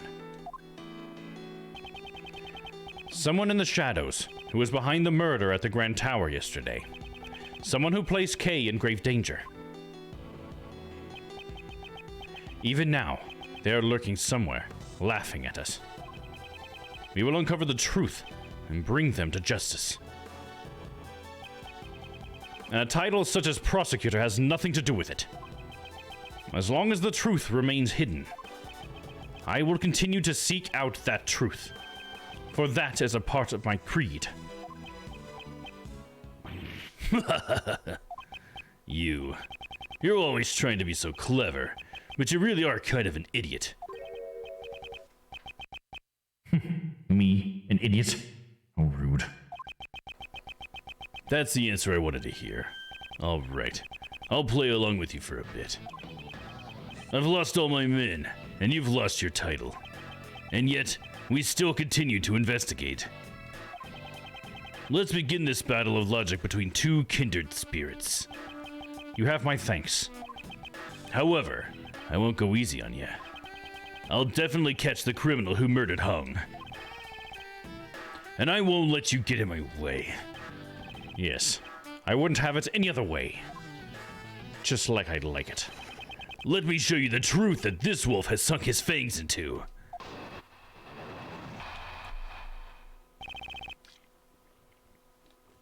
Why Courtney? Huh? But why Courtney? Listen up. That woman met with the president on top of the Grand Tower. 2 nights ago, she pushed the president off the roof, and he fell onto this film lot. At the time, there was no one else on the rooftop, aside from those two. There's no room for doubt. That woman murdered the president. But I thought he wasn't there last night, though. We have a picture.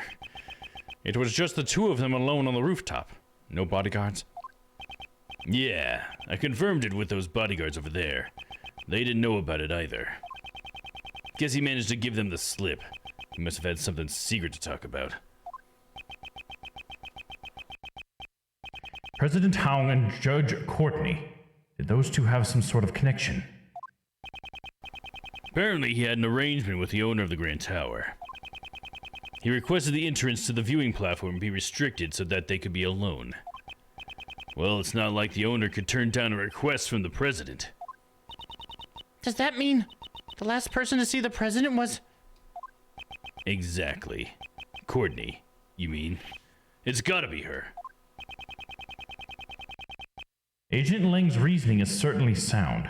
However, he has overlooked one major thing. And that's where I must strike. Must be the picture, because we had the picture from yesterday that didn't have a dead body in it, if he said it happened a couple of days ago. It's weird that he would think it would happen a couple of days ago. Like, what about the time of death? Have we looked at that at all there, Mr. Lang? Listen up, that woman met with the president on top of the Grand Tower. How can you be so sure that the two actually met? Huh. Attacking right off the bat. Your fighter's instinct. It's not bad. Trying to keep me in check from the opening move. Impressive. No, that wasn't exactly my intention. Still, Mr. Prosecutor, I've only just begun. So why don't you pipe down and listen up? 2 nights ago, she pushed the president off the roof, and he fell onto this film lot.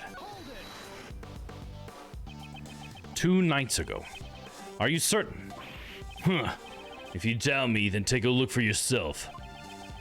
This picture was taken by the security camera on the roof of the Grand Tower. This was undoubtedly taken the night before last. All this picture shows is that they were on the rooftop together. There's no indication of what transpired afterwards. The security cameras were only installed in front of the elevator. There's nothing to show what happened on the viewing platform, but I'm certain of it. That was when the crime took place. If the president really was murdered 2 nights ago, it would mean that the body has been here ever since.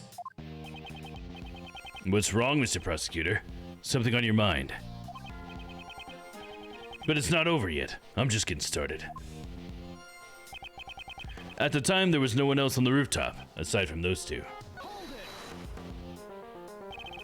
Someone could have been hiding on the viewing platform. That's right. There was even a cotton candy stall up there. The owner of the building had been secretly contacted by the president. He could ill afford any slip-up, so the owner frantically made sure secrecy was maintained. Everyone and everything was cleared out, including the sugar for the cotton candy. Even the sugar? That's just too cruel. However, it was all for naught. The president still met his end. There's no room for doubt. That woman murdered the president. Do you really think there is no room for doubt? Ha! Of course I do. The time, the place, everything points to that woman committing the crime. I see. The time and the place. Everything, huh? The time following the president's death, where his body was found. Seems I have reached the heart of the matter. Agent Ling has overlooked something major. And that's where I must strike. Alright, here we go.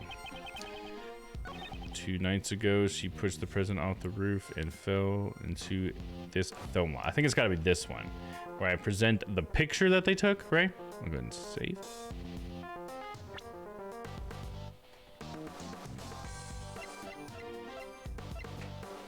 Commemorative photo taken yesterday. The body and the monster's footprints are not visible, so present.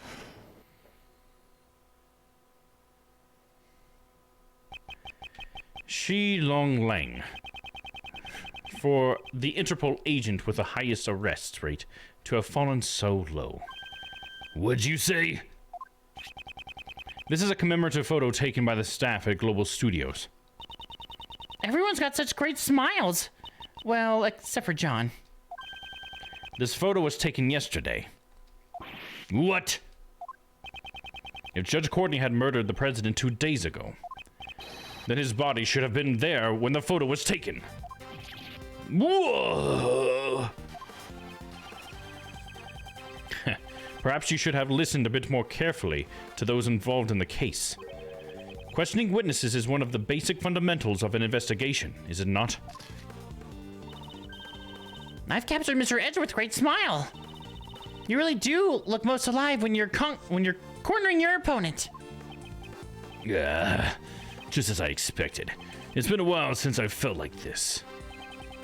Agent Lang, haven't you been a little hasty in your reasoning? I don't need your advice. Lang Zi says, the wrath of a wolf lasts 100 years. My anger towards the woman who killed the president cannot be suppressed. I too wish to capture the culprit. However, there is no doubt that the body appeared here last night.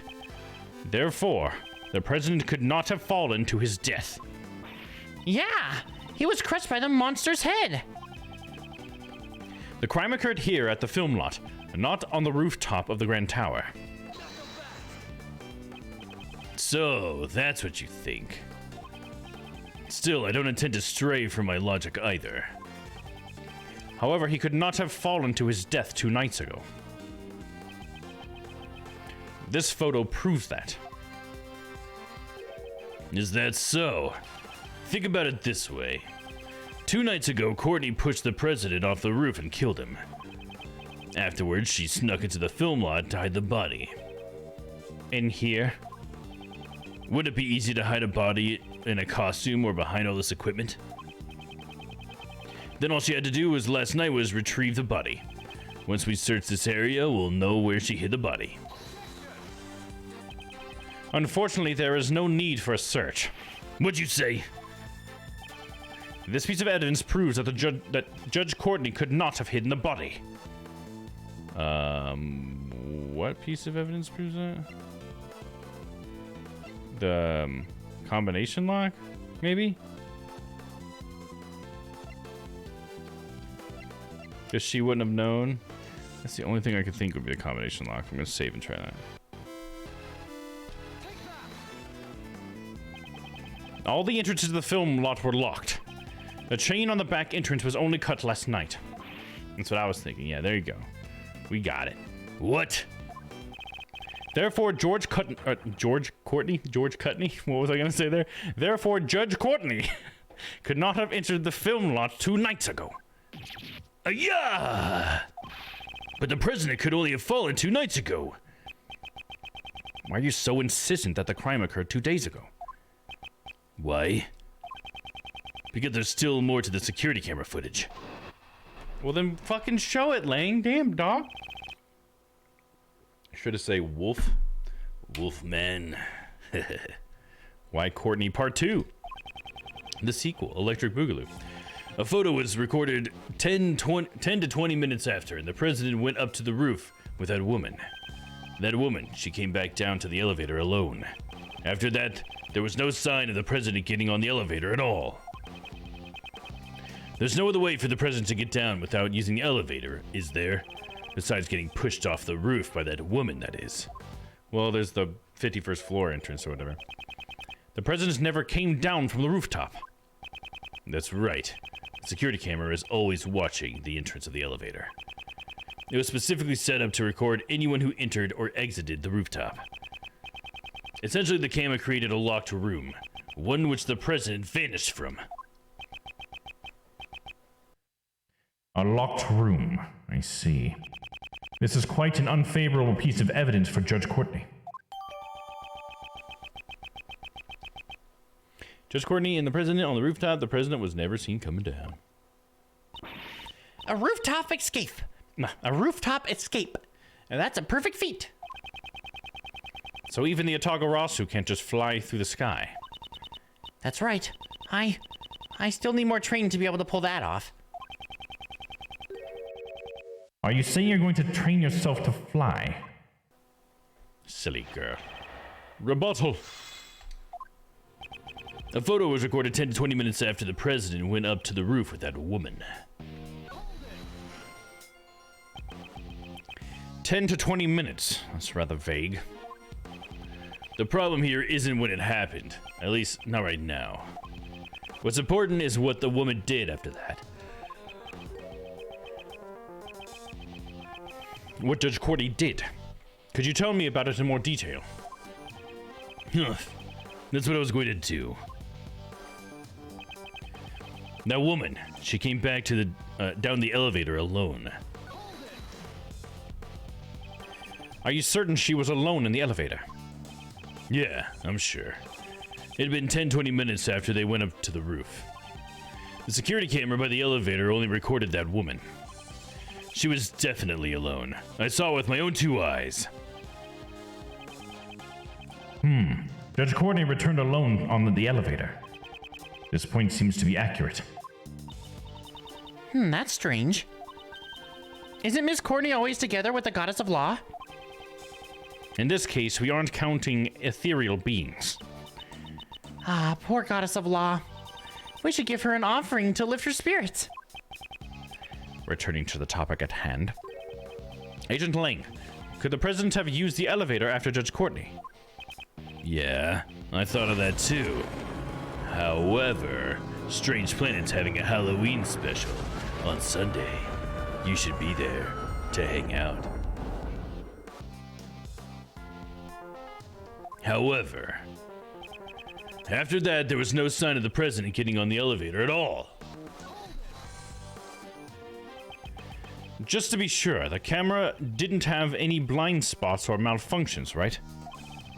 You think I'd make a mistake like that? Are you mocking my investigation? No, it is simply my nature to question everything. At any rate, this footage can be trusted.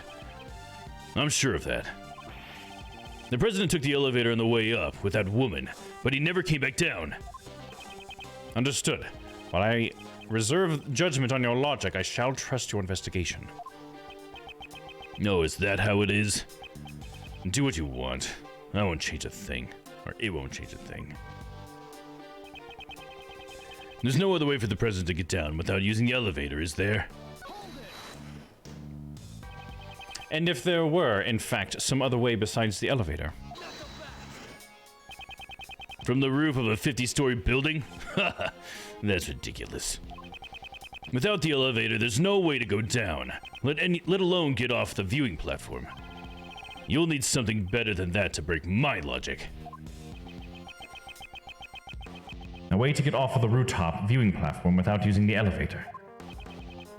How about it, Mr. Prosecutor? Do you understand now? There was no reason for the president to be lying sprawled out on the pavement here. Besides getting pushed off the roof by that woman, that is. Agent Lang, it's still too early to make that conclusion. No matter how much you struggle, there's no escape from my fangs. I wonder about that. Perhaps there is a hidden route that allows us to escape from the locked room and your fangs simultaneously. Whoa! The proclamation of a miraculous escape! Even a great thief's gotta pay attention. Now you said it, Mr. Prosecutor.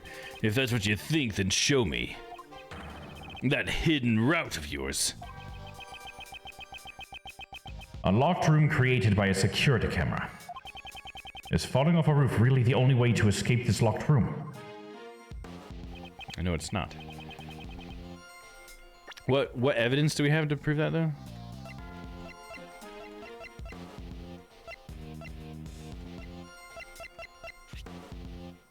There is a secret entrance to the 51st floor on the roof. This is it.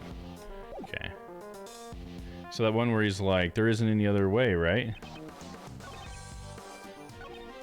Is there? Save here. Present. The Grand Tower itself. Boom!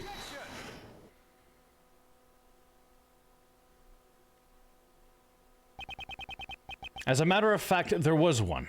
A hidden route, that is. A way down without using the elevator? You better not tell me he was wait. You better not tell me he flew off or something. There's no need for that. It's quite simple. The president just needed to know about the existence of a hidden 51st floor. The 51st floor? This building has a hidden 51st floor. It is accessible through a secret hatch on the rooftop. Using that route, it would be possible to leave the rooftop without using the elevator. Hidden room? Secret hatch? How could the president have even known about that? I wonder. I don't know the answer myself. I'm merely raising a possibility. In the first place, what's this all about, this hidden 51st floor? Sounds like something that ninja girl over there would love to get into. No way, I'm sick of that place. For Kay, that place only holds bad memories after all. The 51st floor was a secret storeroom for the black market auction. Its true purpose was only exposed yesterday. Black market auction? You aren't suggesting the president was involved in something like that, are you? I have no proof. However, the possibility exists, does it not? I wouldn't put it past that president. How? Ah! Impossible! The president would never. He would never be involved in a black market auction. What's this? Did he just howl at us? You punks. Are you prepared? You're gonna spout nonsense like that. I'll tear you to pieces. Ah! She ran away. You don't have any idea the amount of respect that man has earned from his country people. I see. We have seen the president's true colors. However, the people of Zhengfa remain in the dark. Nick is actually like a fat dude or whatever. I forgot about that.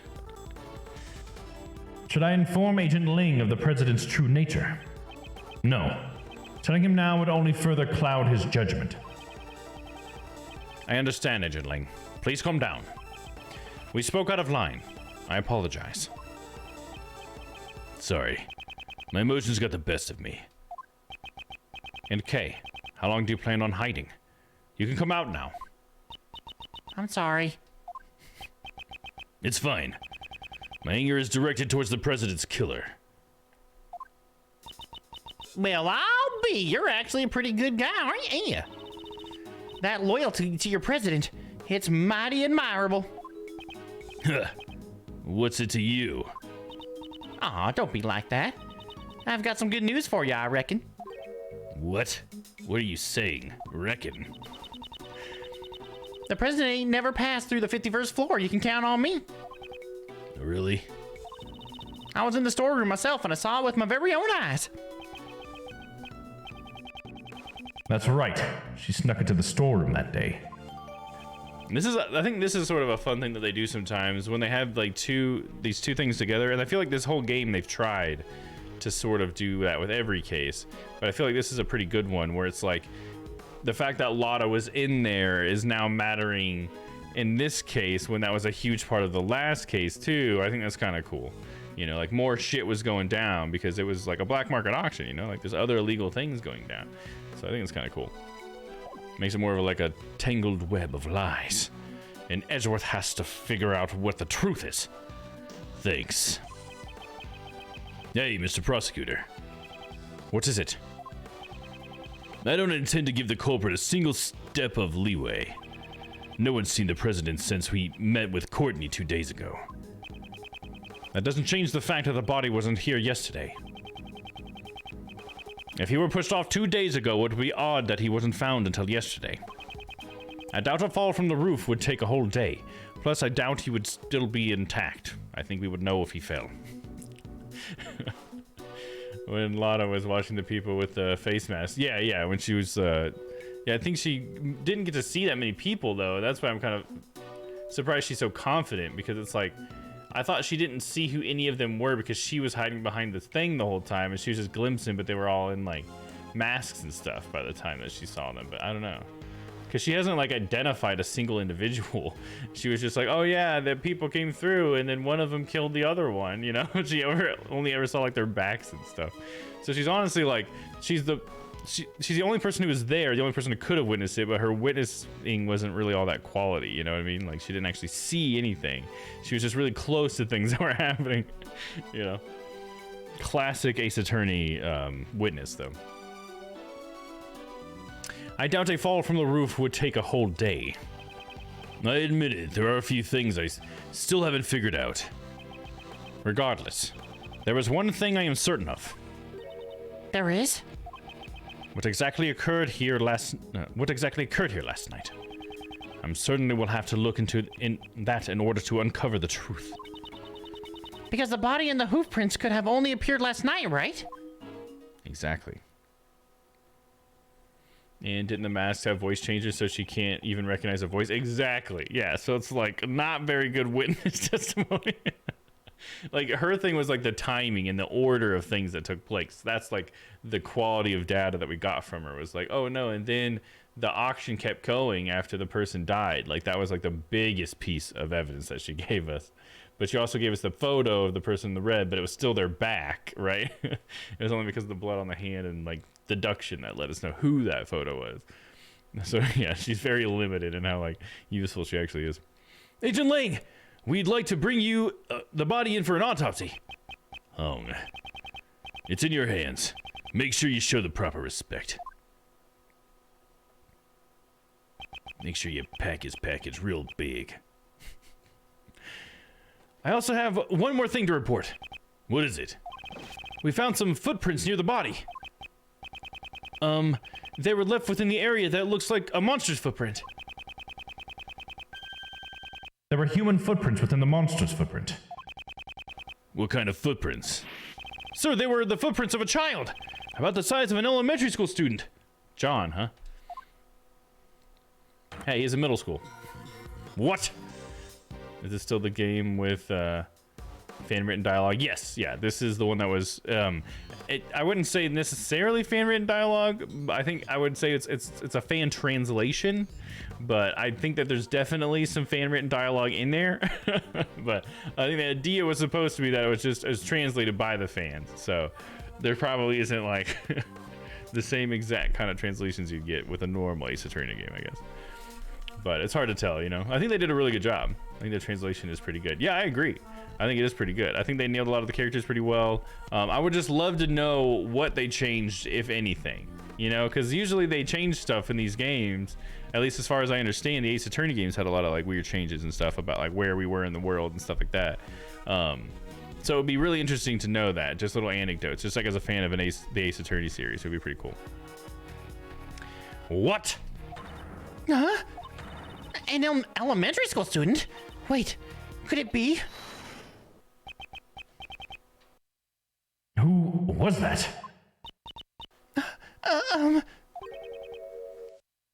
Miss Nichols. I'm so sorry. I didn't mean to interrupt you. Please excuse my rudeness. Is there something you want to say? What is she so scared of? I'm worried that you'll think poorly of me, but...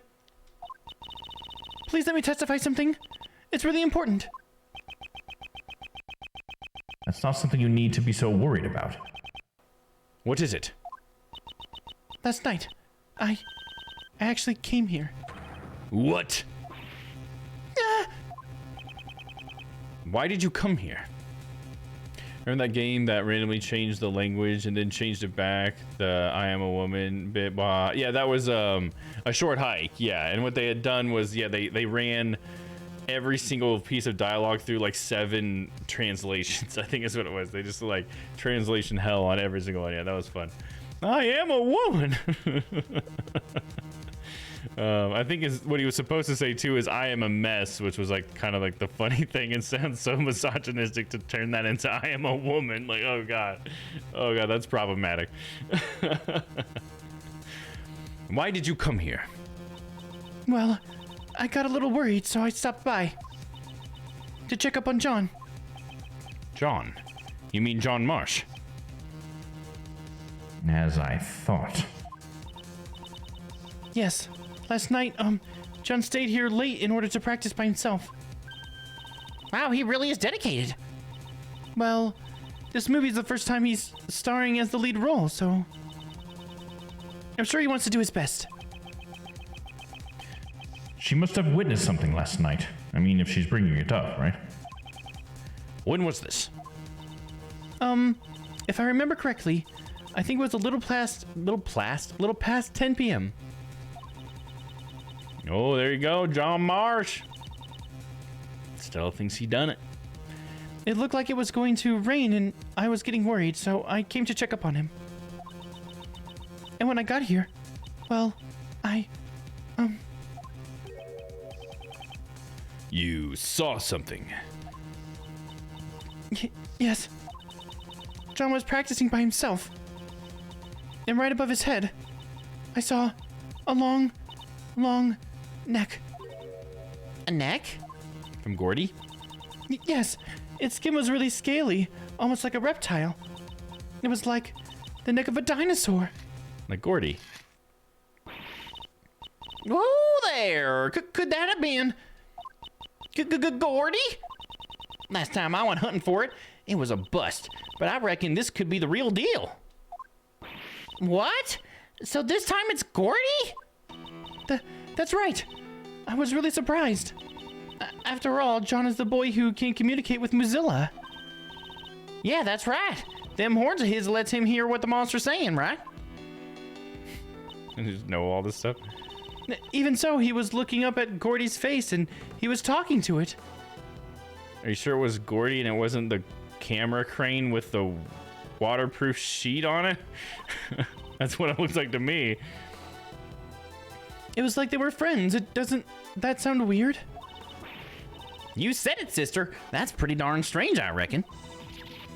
That boy's a little traitor. It seems she's gotten reality mixed up with the movies. Hey, Missy, did you really see that? Yes, but I was so shocked I immediately ran home after that. What do you make of this, Mr. Prosecutor? Has another monster taken the stage? Agent Lang, do you really believe this absurd testimony? I couldn't care less about the monsters. However, it looks like who we need to talk to next has been decided now, hasn't it? John Marsh. He was here last night. It's very likely he saw something, isn't it? Atta boy. John Marsh, we've got some questions for you. John kind of left a while ago. What? Let's go after him. The fucking running animations. There's like Lotta's running animations gotta be the best. I wonder if I can find that. I wonder if that's on the wiki. That should be one I pull up. Let me see. Lotta heart running animation.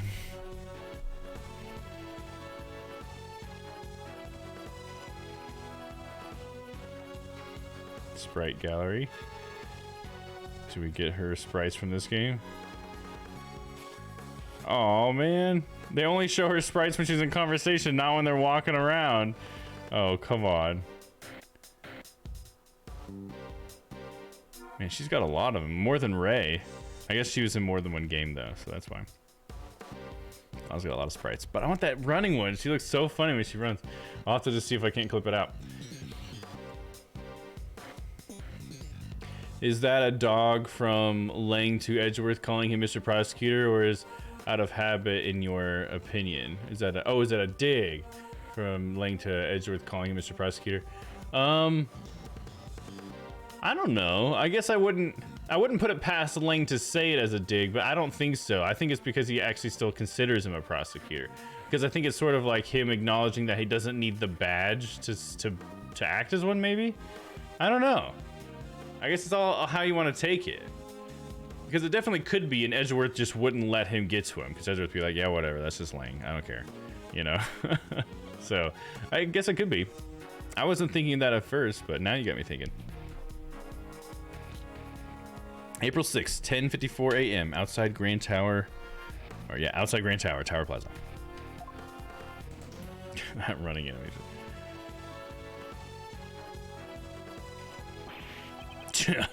Where'd he run off to? He might have just gone back home. That's right. I mean, it doesn't look like they're going to get any filming done today. Or he may have run away. Aren't you just overthinking things? He's still a child. I can't imagine that he could have murdered the president by himself. Who said he was alone? Maybe that monster helped him. Now, boy can summon a monster to his aid, right? What the fuck? Very funny. I'm not saying that kid's definitely the culprit, but right now he's the most prominent witness we have, so we'll need to find that brat. I'm wondering when Sebastian's gonna come into this, because he's the one that's on the cover of this one. That's why I named this stream what I did, but so far Sebastian has not been in it. But we'll see. It might come back around to him. I wouldn't put it past this game. But look who we get to see. Yeah, there he goes. Stella spotted him. Gumshoe. Ah, Mr. Edgeworth! Gummy! Oh, then he runs away? What the fuck? Gummy! He ran away. What is the detective doing? My God. It doesn't matter. It's not like I can rely on this country's police anyways. Agent Lang, do you intend to continue investigating by yourself? Yeah, that's right. You got a problem with that? Didn't you always have a small army of subordinates with you before? That's right. But you know, being a lone wolf isn't all that bad. You don't have to worry about your subordinates or partners. All you need is your fangs. All you need are your fangs. Yeah, it's kind of interesting because we get to see him be a lone wolf after Sheena turned out to be Callisto. So that's kind of interesting. I wonder if he just doesn't trust partners anymore. Is that kind of what he's getting at there? I think that's maybe what he means by you don't have to worry about your subordinates or partners. Simple, right? Subordinates and partners? Well then, I'll be seeing you two.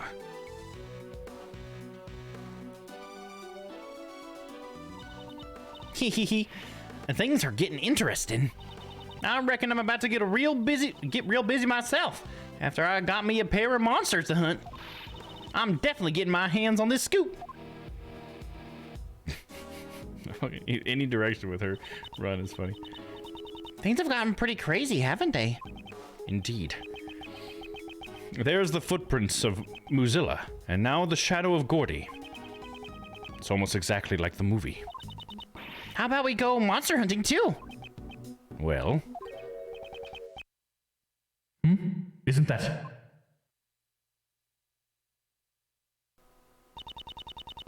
Isn't that one of Lang's men? He's one of Agent Ling's subordinates. We met him during another case. I don't remember him very well. Excuse me. Oh, Prosecutor Edgeworth. It's been a while, my bad. Shouldn't you be following Mr. Lang? Agent Ling, Shifu, is no longer my boss. What exactly happened? Do you remember the incident from 1 month ago? The Yatagarasu incident we had been involved with. So I think I fell asleep and don't fully know how Kay got her memories back. I remember a notebook was involved, but is she like 100% better now? Yeah, it was the notebook that did it too. Yeah, you're right on the notebook. It's not necessarily a notebook as much as it was like the significance of the notebook, I guess I should say, is it was a book that Kay and her father had written down all of like the promises or whatever that they were making to each other. And it had like rules about like how to kind of live your life, about like trusting people and doing the right thing and stuff like that. And yeah, that's what brought her all of her memories back. Agent Ling made a major mistake back then. He almost aided and abetted a dangerous criminal. Certainly. It had come quite close to that at the time. Sifu took responsibility for what happened, and our team was disbanded. Disbanded? So that's what Agent Ling was talking about when he said he had become a lone wolf. Then why are you here? Well, I was a little worried about Shifu. Seems that even now he's still chasing after them. The ghosts of 12 years past. Ghosts of 12 years past? Just what are you... I'm sorry. I've already said too much. If you'll excuse me.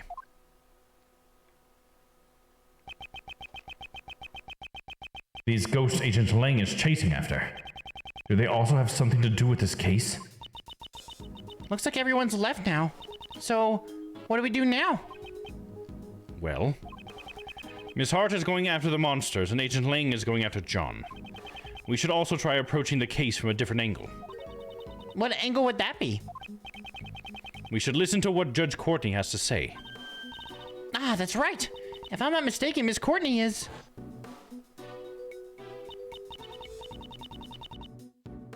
Well then, I shall take my leave here.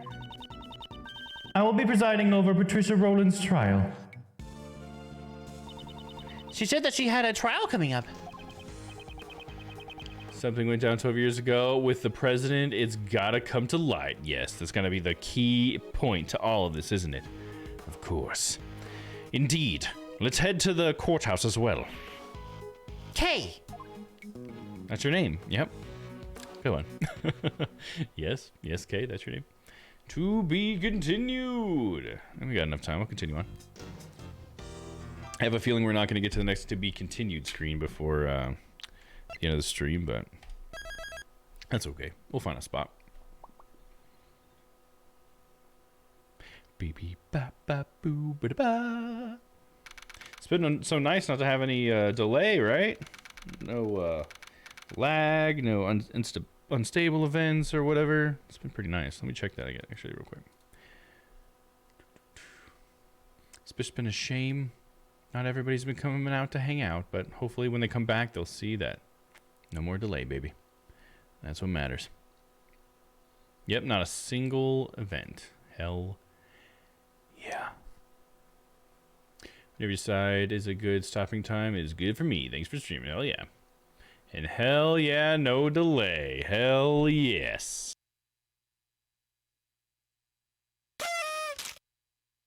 But we got it. No delay. And yeah, thanks for everybody who has come out and stuck with me through all this shitty internet stuff. I appreciate you guys coming out to show me some support, and hopefully you guys are having a good time. I appreciate you guys being here. Whether you're chatting like Stella or if you're just chilling back there hanging out. Thank you. Here we go. April 6th, 11:23 a.m. District Court, courtroom number 3. Look who it is. We got both our favorite attorneys. Courtroom is now in session. Is the defense ready? Of course, Your Honor. We can begin whenever you want. The prosecution has been ready from the start, Your Honor. Jill Crane, the attorney in charge of the defense, has passed on from this world. Furthermore, Sebastian DeBest, the prosecutor in charge, has disappeared.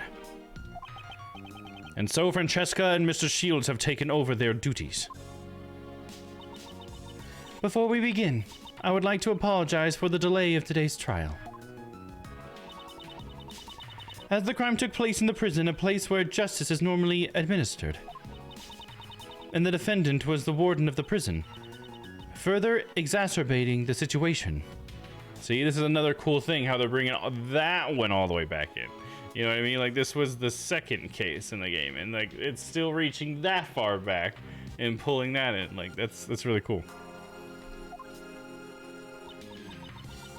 Additional time has specifically arranged to investigate and prepare for the trial. In addition, the defense attorney in charge of the case, Jill Crane, has recently passed away. Due to these circumstances, the trial was further delayed. Mr. Shields, Miss Von Karma, at this time, I'd like to give you my gratitude for taking up this responsibility on short notice. I guess this isn't the last job Courtney Pie's friend left behind for us, huh? Well, Uncle Ray's more than happy to help out. Is that the lady that had live foxes as fur coat? Yeah, and they would have movements and expressions. Yeah, she had the one that would always do the expressions, right? Because we didn't know that the rest of her coat was alive until the moment that we got her. But yeah, she did have the one that would always express an emote with her. Yeah, for sure. That's the one. Are you okay on your end, Franny Pie? What kind of prosecutor abandons his own case and vanishes without a trace? I won't allow any more delays on this trial while we wait for the foolish man to return. I received the evidence just now. There should be no problem continuing the trial. You have my thanks. And with that, I hereby call the defendant, Patricia Rowland, to the stand. We haven't been in court this entire game. Here we go. Yeah, there she is. Just like we said. Now then, will the prosecution please give us their opening statement? Very well, Your Honor. The defendant... Please wait, Your Honor. What is it? Well, there's something I'd like you to fill me in on. Just what exactly am I doing in a place like this? Oh, man. Hold on. Why is this happening? All right, let it go away. I'll try it again.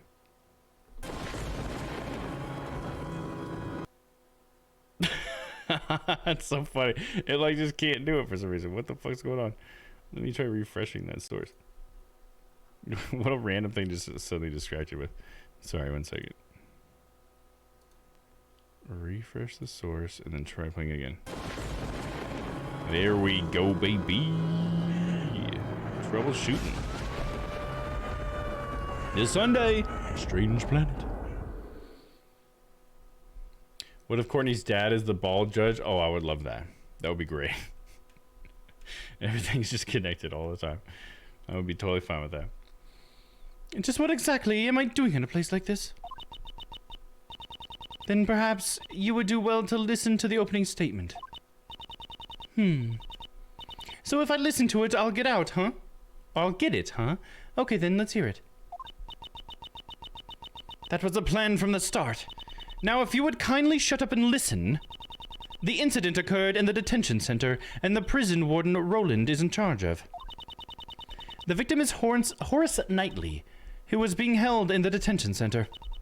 The prosecution is certain that the woman there is the culprit. This knife, the murder weapon, is the decisive Huh? Miss Von Karma, is something wrong? That's impossible! The evidence is... What's wrong with the evidence, Franny Pie? The evidence? The knife's gone. The chisel with Dogen's bell attached to it is missing too. What? She knows about it. Roland knows about it because she said that. That was a huge sign there that she was a part of getting rid of that evidence, dude. Because she's like, why am I here, huh? Oh, I'm going to know by the first statement? Okay. Go ahead and try. Pretty sus, pretty sus. Order, order. Prosecutor Von Karma, what is the meaning of this? I don't understand it either, Your Honor. If there's no evidence, then I suppose there's not much reason for me to be here. Some prosecutor can't even hold on to one little piece of evidence. What a dunce. I only received everything that the previous prosecutor had. It appears the culprit is that pampered prosecutor, the boy Blunder. Hey, Courtney Pie. What is it? Your Honor, considering our predicament, what say we postpone the trial until later? The defense's proposal is overruled. Huh? Courtney Pie? I know, right? It'd be troubling for me if the trial were to be delayed any further. I just want everyone to know that I'm innocent as soon as possible. Innocent? I'd have more than enough of your foolish... And besides, you don't have any evidence, right? I recall a certain saying, in court, evidence is everything. Wasn't it? Since there's no evidence, that would make me innocent. Isn't that right, Your Honor? That is correct. What? The prosecution has not produced sufficient evidence to prove the defendant guilty. As such, I hereby find the defendant, Patricia Roland. Hold your horses, Courtney Pie. You can't just declare her innocent all of a sudden. Is something the matter? For the defense to object to a not guilty verdict. Well, I mean, even you must know that the warden over there is guilty, right? You were there with us when we found the murder weapon. Mr. Shields, a judge must remain impartial when handing down a verdict. That is why I cannot allow myself to get caught up in my own personal feelings. The person who was present when the murder weapon was discovered and the judge sitting before you now are two completely different people. You're kidding, right? I can only hand down a verdict based upon the evidence that was presented. There is evidence! It's just, well, it's not here right now, but in a few minutes, that's all I need. I'll find the evidence and return to court without fail. The prosecution requests a brief recess, Your Honor. The defense would also like a recess, Your Honor. Courtney Pie, please. I understand. I shall grant your request. Well, Justine, darling, aren't you wishy-washy today? This court will now adjourn for 15-minute recess, during which the prosecution and the defense shall prepare for the resumption of the trial. Understood, Your Honor. Phew, that was a close one. Court is now adjourned.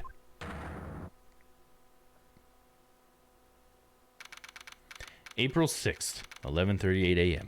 District Court, 3rd floor lobby. Didn't we find it together? The evidence? Yes, we certainly did.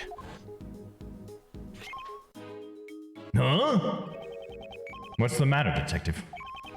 It looks like the metal detector has reacted to this alligator. Really? Why? Oh, what voice did I have on there? It doesn't show any of them are on. Inner voice is what I want. Here we go. Hopefully that wasn't the wrong voice because it didn't show any voice was on. I don't know what voice that was. Of course, that's why the metal detector reacted. Judge Courtney, I'd like you to take a look at this. The chisel. Okay, cool. It's just glitching out on my indicator then. It's weird how the custom voices seem to not work as well with Stream Deck as the regular voices. I don't know why. It's weird. I don't know what the difference would be. Wasn't that just a fake murder weapon?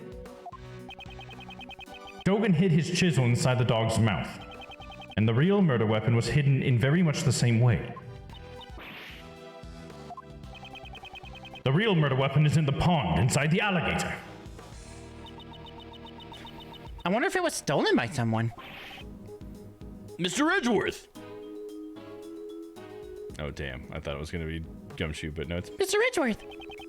Miss Berry, Mr. Keys. Did you come to attend the trial? I came because I heard there's a really fun show around here. So where is it? The trial for the case I got caught up in was supposed to have already started, but our practice ran a little late. I believe it was somewhere around here, wasn't it? Actually, 2 key pieces of evidence have gone missing. The chisel and the knife. The trial is in recess now. Sort of like an intermission. You just missed it, Simon. What? What? Oh, what's that supposed to mean? Looks like Simon's going to get arrested again. Eek! No way, no way, no way, no way! I can't! I guess Simon is his usual noisy self. Huh? To think that I would be humiliated like this. Who is this? Is it Francesca whipping shit? And here comes another noisy individual. It's Francesca. It's gotta be. Yeah, she's just whipping. Now, Franny Pie. Let's just take a moment and calm down for a bit. Maybe you could put that whip of yours away. What do you say? That foolish prosecutor. When I get my hands on him. My whip is going to give him the thrashing of a lifetime. Eek! Oh God, let me take for cover. Miles, why don't you try talking to her? You know how to take a whip, huh? Good grief. On that note, I guess I should probably hear what she has to say.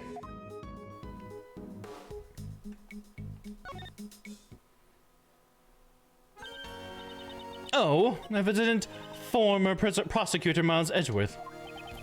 Francesca. Those who have abandoned the path of a prosecutor do not belong here. Now be a good boy and go home. Figure out what you want to do with your life. Damn, dude. She's going at him hard, man. All right, the trial. Still, what are you going to do, Francesca? The recess is only 15 minutes. You're always so calm and collected.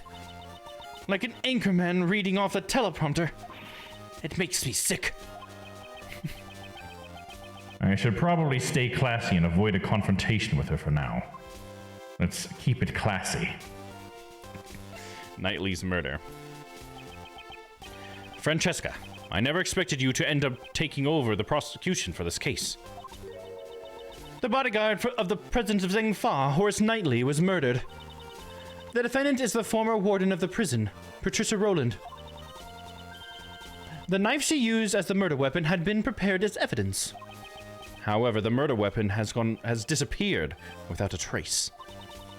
Not only did he abandon his own case, but he also made me look like a fool in court.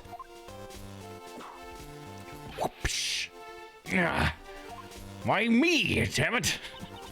The next time I see that foolish fool of a prosecutor, I'll whip him some backbone into him. I don't mind if you whip some backbone into him, but stop whipping innocent bystanders. That's all she's got. Let's talk to Mr. Shields. Old Uncle Ray. Kay, looks like you've gotten your memories back. How about hugging old Uncle Ray? Yep, I'm all better now. Uncle Ray was really worried, you know. Though that other Kay was also pretty cute. Well then, now that you've recovered, how about a hug for old time's sake, huh? Nope. We need to focus on the trial right now. No creepy hugs. Yeah, things aren't looking so good. The trial. At any rate, we'll have to search for the evidence. But we can't interrupt the trial. Uncle Ray's in a pickle. If only there was someone who could find the evidence for us. That look of expectation on your face says it all. Edgeworth Law Offices is what we're asking about now. Boop. Miles, you still don't have your prosecutor's badge, right? Do you finally feel like following in your father's footsteps? I simply left it in someone else's care. I wasn't stripped of my badge. Furthermore, right now I am unable to follow in my father's footsteps. I see. Well, there's no need to rush your decision. Take all the time you need to determine the path you want to follow. In any case, the door is always open for you at the Edgeworth Law Offices. Mr. Shields. If only there was someone who could go search for the evidence for us. If only there was someone who could search for evidence. If only there was someone who wore a fancy jacket and a jabbit who could possibly go find... Very well, I'll look for them. Thank you. Oh, Miles, you do that for us? Of course, finding the evidence within 15 minutes will be no easy task. Well, of course, if worse comes to worse, Uncle Ray and Franny Pie will help you stall for time. Franny Pie does not like that. Franny Pie will remember this. Until you recover the evidence, we won't let her hand down a verdict. Please do so. Francesca, are you okay with this?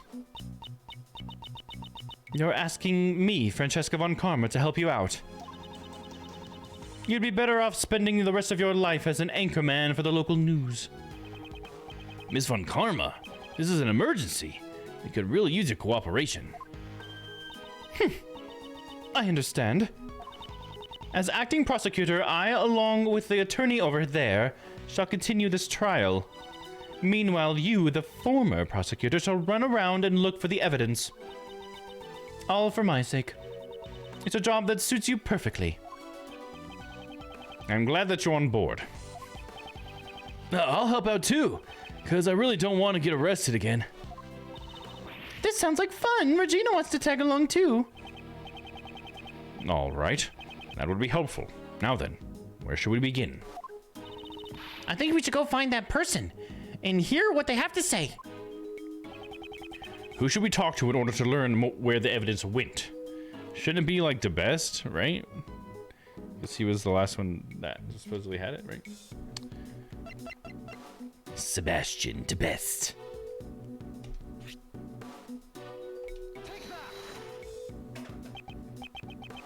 Yes, the person in charge of the evidence was Sebastian de Best.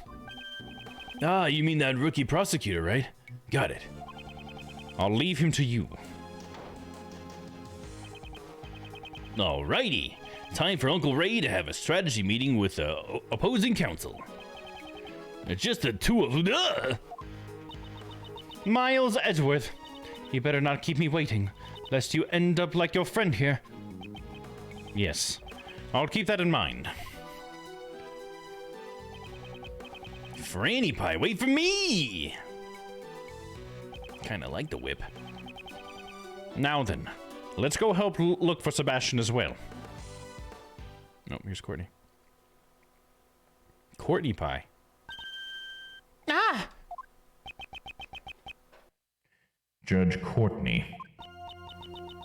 If it isn't Prosecutor Edgeworth, I hope that all is well. All is not well! Just what was going on in that trial earlier? Kay, there is no need for that. But, even though Miss Courtney should know exactly who the culprit is, what made you... In a court of law, the only thing that truly matters is evidence. Whatever my own feelings may be, it should not affect the verdict. It's not your feelings, it's your own knowledge. Knowledge. It's not your feeling. You know that she's guilty. It's not that you feel that she's guilty. You know the evidence because you were there. But okay, whatever you want to play, Courtney. You have it your way. You've already got this all figured out. So is this the judge persona of Justine Courtney we're seeing? Cold-blooded and heartless. It's fine if you think of me as such. Even as a judge, she's still this stubborn. Judge Courtney, there's just one thing I'd like to ask you. And what would that be? You know, it's kind of funny. And she's like, oh, in the court, it just must just be evidence and I can't have my own, like, thoughts or feelings about it. But then everywhere else we've been with Courtney, she's acted like it's a courtroom and then gotten emotional about stuff or whatever. Maybe not emotional, but she definitely, like, makes wild conclusions and things whatever the fuck she wants, you know? But then it's a courtroom all of a sudden because she gets her hammer out. Then we have to remind her, hey, this is actually not a courtroom. I think that's kind of funny. She just has like different rules, but she tries to act like they're the same thing at the same time, you know? And what would that be? 2 nights ago, you went to the roof of the Grand Tower. The roof, you say? You met with the president there, correct? The two of you were caught on a security camera. Is there some sort of problem with that? Today, the president's body was discovered, very close to the Grand Tower. No. That's... You understand now, don't you? You're a suspect. What happened between you and the president up on that roof? Nothing. We merely spoke for a few minutes. Once our business was done, I headed straight home. I took the elevator back alone. Indeed. That was shown on the security camera footage as well. What exactly did you and the president talk about? That... I cannot say. I see. However, I cannot afford to let up just yet. That being the case, I guess my only remaining option is to use that. She is definitely hiding something, and I am going to draw it out of her.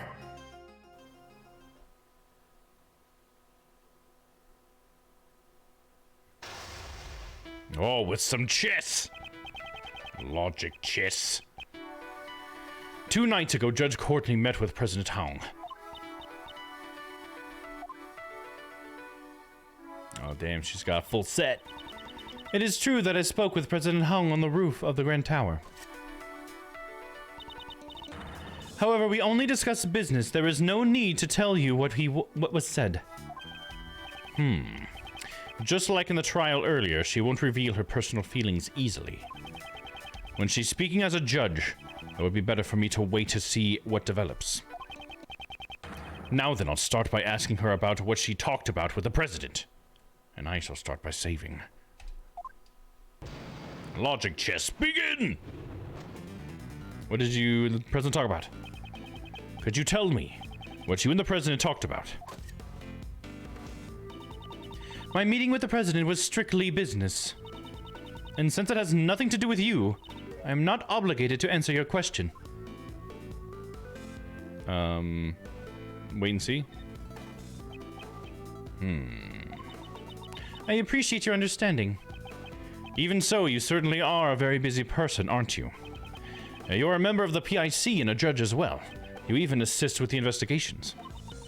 I am simply fulfilling the professional duties that have been assigned to me. Was your meeting with the president also one of the duties assigned to you as a judge? Yes, of course it was. I am one who lives for the law. I would never act outside my professional duties. Didn't you help me out this morning? This morning you returned Kay's promised notebook to me. I don't believe that all of your actions are simply done for the sake of your duties. Bam! Got her! It's true. It seems I still retain some immature qualities. Damn, being harsh on yourself, girl, huh? I wouldn't call it immature. It was your own personal kindness. Weren't you also distressed when you found out that the president had passed away? Yes. It is very unfortunate. Why did we have to die? Why did he have to die? Best Buy Mobile's calling me. They're trying to tell me about my... Why do they keep calling me? I think they're trying to tell me about my... I have a delivery in my fridge tomorrow. They've already called me and left me a message. It's like, it's okay. I got it. Yes, it is very unfortunate. Why did he have to die? It seems he was crushed by the head of a monster called the Mighty Mozilla. Something about an internet browser, about a Firefox or something. Is that true? You mean the president died at the temporary Mozilla film lot? Yes, that's right. I'm surprised that you know about Mozilla. Yes. I had heard about it from Sebastian. He told me that the movie was being filmed near the Grand Tower. She seems awfully shaken up about that. And I'm also curious about Sebastian, who went missing along with the evidence. She said she wouldn't talk about the president. However, might be able to get her to reveal her secret through another line of questioning. Here's the spot I say that. She is fluttered beyond normal. There must be some reason behind it. Where is the prosecutor at best? Francesca may have taken over the prosecution in Sebastian's place. However, as long as he still possesses some of the evidence, the trial cannot proceed. I intend to carry out a fair trial. If the prosecution is unable to present evidence, the defendant must be declared not guilty. Wait and see. I am a judge. I cannot allow my own personal feelings to get in the way. So you're saying you're not the least bit worried about Sebastian's whereabouts? Of course, I am. I am worried about Sebastian as well, but... are you worried about anyone else? You're worried about Sebastian as well. Wouldn't that mean that there is someone else you're worried about?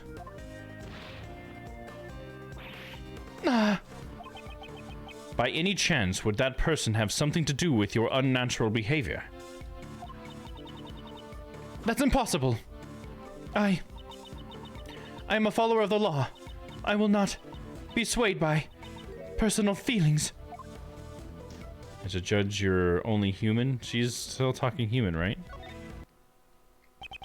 It may be true that those who stand in court have a duty to follow the law. However, you're not superheroes. You and I are only human. It is impossible to completely ignore your own feelings and render an impartial judgment. It is as you say. As I am now, I cannot hand down an impartial verdict. Judge Courtney, why don't you tell me the truth? Just what am I supposed to do? Oh, wow, we've never seen her break down like that. For Judge Courtney to become this distraught, should find out exactly who she is searching for. Up until now, she has been wearing the mask of a judge. This time I should be able to draw out her true feelings. Who are you searching for? Are you searching for Prosecutor Bess? Are you searching for Mozilla? Let's start with that. Are you searching for the Mighty Mozilla? I don't have the time to play along with your jokes right now. It's not a joke! Just a moment ago, you were surprised to learn that the president had been crushed by Mozilla, correct? I was simply surprised by the president's cause of death. To think that he passed away at a temporary film lot, of all places. What's wrong with how he died? What's wrong with where he died? What's wrong with where he died? From the way you're talking, it seems you have a problem with where he died. That's not true. It's just for the president to have passed away at a film lot, a place where dreams are made. I just thought it would be better if the movie's cast and crew remained unaware of the truth. Member found the body, so it would affect the box office. I'll say a staff member found the body. I'm very sorry to say this. However, the movie's cast and crew are already aware of the president's death. I encountered a female staff member and John Marsh at the crime scene. No! How could it come to this? She seems to react strongly when it comes to the staff of the Mozilla film. This could be a useful clue. Are you searching for prosecutor to best? We'll say that next. Is the person you're searching for Sebastian by any chance? When Sebastian learned of his father's true colors, he went into hiding of his own free will. I am worried about him, but this may be a trial he needs to overcome on his own. Let me get another slot in there real quick. Wait and see, because she's too judgy right now. Since he went into hiding of his own accord, he could return whenever he wanted to.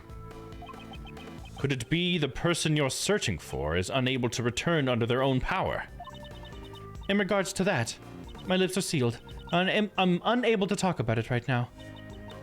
When I think about what might happen to that child if I talked. That child? Is there Sebastian child? Who is this child you speak of? That child. Could you tell me who you're referring to? It's nothing. Please pay it no mind. Judge Courtney's expression has changed. Seems I've managed to uncover a clue. Who are you searching for? Judge Courtney, tell me who you're searching for. My lips are sealed. That is not something I can talk about right now. Let me try using that clue. Could it be that missing child? Could it be you're searching for that child who has gone missing? No! Since you said it was a child, I presume they're of a young age, correct? I simply cannot answer any questions about him. Is it John or something? That boy has nothing to do with you or the president's assassination. Let me try using that clue. Is he involved with the Mozilla movie?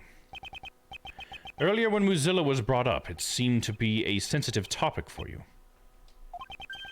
Is that child you spoke of involved with the Mozilla movie? No! How do you know that? You're usually so calm, yet you seem rather distraught right now. Please tell me, who is that child? I understand. If you've come to know this much, I shall prepare myself for the worst. The child I'm searching for is a boy by the name of John Marsh. John? Why do you want to know his whereabouts? Well, that much I simply cannot say. Judge Courtney, didn't you say you were prepared for the worst? Even if you don't intend to talk, I am determined to expose the truth. That is my resolve. Why is he searching for John? I must get her to tell me the reason. Acquainted with him? Where is he right now? Are you a fan of his? Let's start with that. Could it be that you're a fan of John Marsh? Yes. Yes. That's right. I am a fan of John Marsh, the famous child actor who has been called a prodigy. What the fuck? Mix it up, dude. You've never had a problem with this before.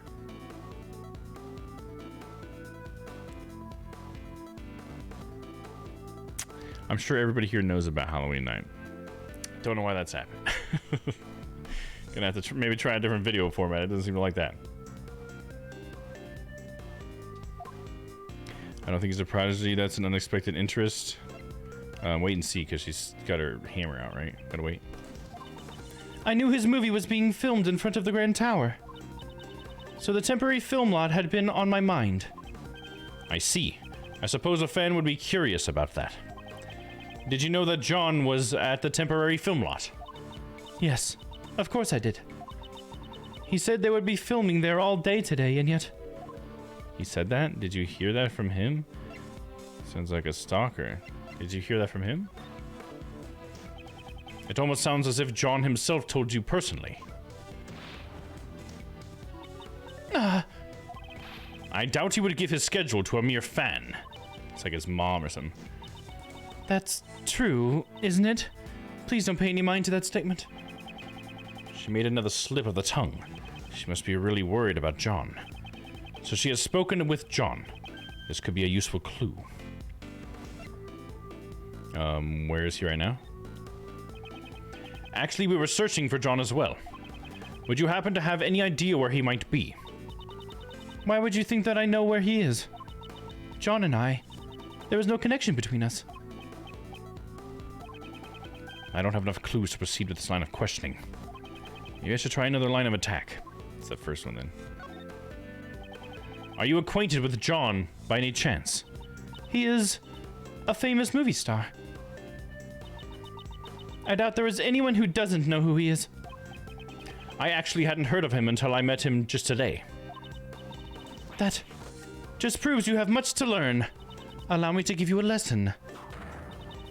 I know everything about him. Wait. My apologies. I seem to have lost my composure. You tend to lose your calm whenever the conversation turns to John, don't you? In any case, while I may know everything there about John, it is a one-sided relationship. Let me try using that clue. You must have spoken with John. I understand you're worried about him, but aren't you a bit too flustered? You told me earlier that you had spoken with John. Doesn't that prove that you are indeed acquainted with him?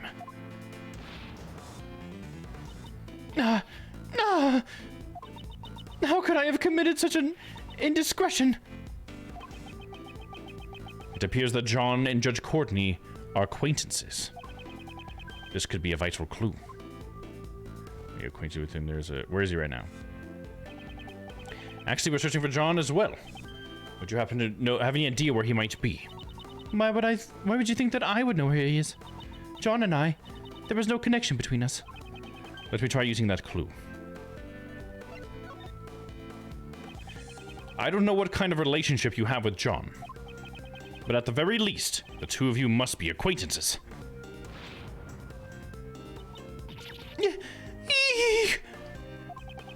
Judge Courtney, won't you allow us to help you in your search for him? Help? No, that won't be allowed. Who won't allow it? The so-called goddess of law?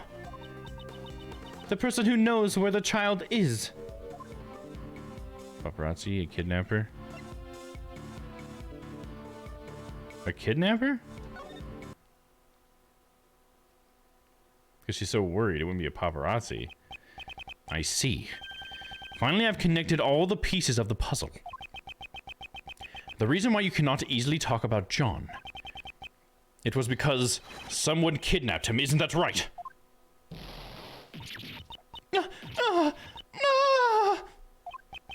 Judge Courtney, I would like to hear the truth from your own lips. I understand. This time, I will truly be prepared for the worst. It is just as you deduced. Someone has kidnapped John. As I thought. There was a kidnapping. Still, how is John's kidnapping related to you in any way? John and I are lovers. Mother and child. What? I wasn't able to learn much about the conversation she had with the president, but I have learned of John's kidnapping. It was an unexpected result, but with that, it's checkmate.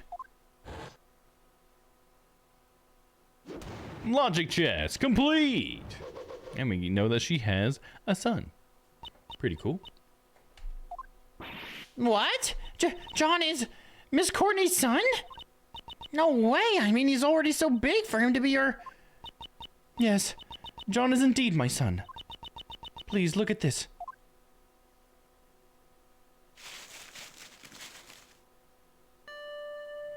So why is the last name Marsh and hers is Justine? Something happened? Maybe he just took his father's name. This is a clipping from a magazine. It's an article about John. Do you always carry this around with you? Yes, I always keep it close by. It's like a charm to me. It seems the bond that they share is a strong one.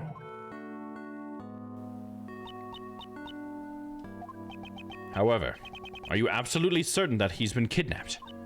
Yes. I received a call from the kidnapper just before the trial started. What were their demands? They had only one demand. A not guilty verdict for Patricia Rowland. Oh, and that's why you were just so ready to do that? She's the one that took the fucking evidence in. Right?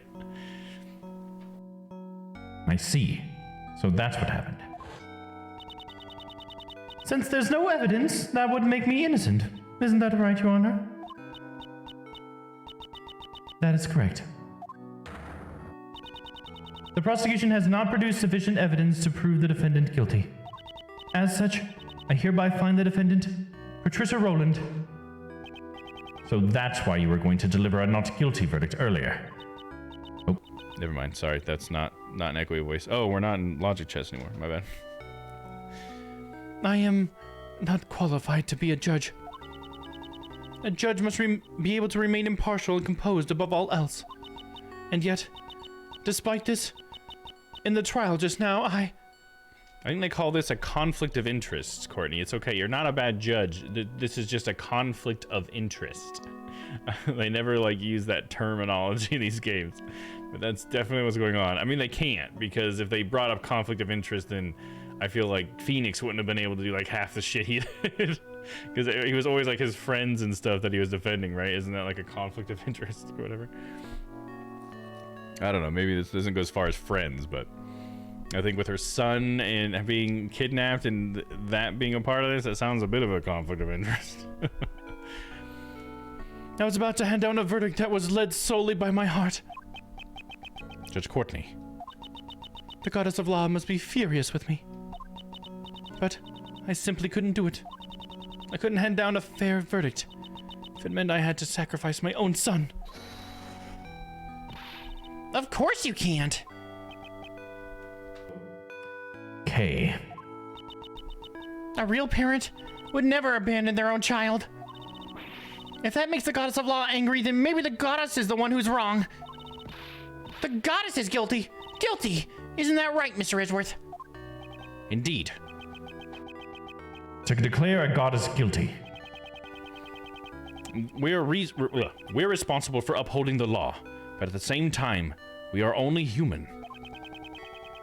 Nobody would hand down a verdict that would sacrifice their own child. Thank you very much, Miss Faraday, Prosecutor Edgeworth. However, I cannot simply run away from the courtroom. Judge Courtney! So this is where you've been. It appears it's time. Miss Courtney! My father. He was a prosecutor. Your father? Yes. He stood in court just like you. And now, with all that has happened, it got me thinking. What if my father had been in the same position as you were in now? If a prosecutor has been coerced into obtaining a guilty verdict. I know. If my life were on the line, my father would definitely come to steal me back. Steal you back? Miss Courtney, why don't you let us take care of it? What? I'm gonna go steal John back for you. As the second Yatagarasu, I, Kay Faraday, give you my word. What the fuck is going on with this case?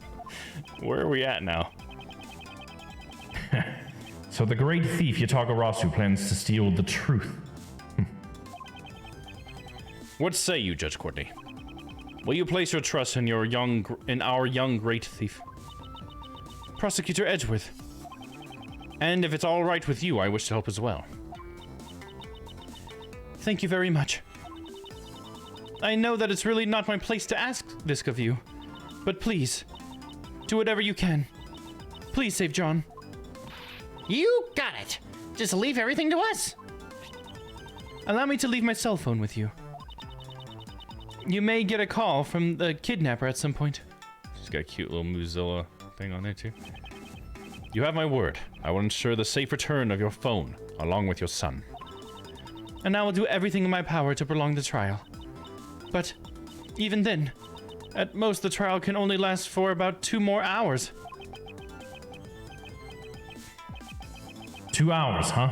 So until 2 p.m. That's our time frame. I must return to court.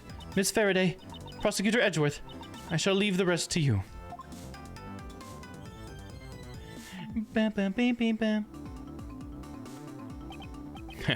Kay, I thought you were taking a break from being a great thief. As of right now, the great thief Yatagarasu is back in business. All right, time to put on the gloves and hit the pavement. It's my first request after all. Is that so? In that case, we'd better begin our investigation post-haste. If we hope to track down John.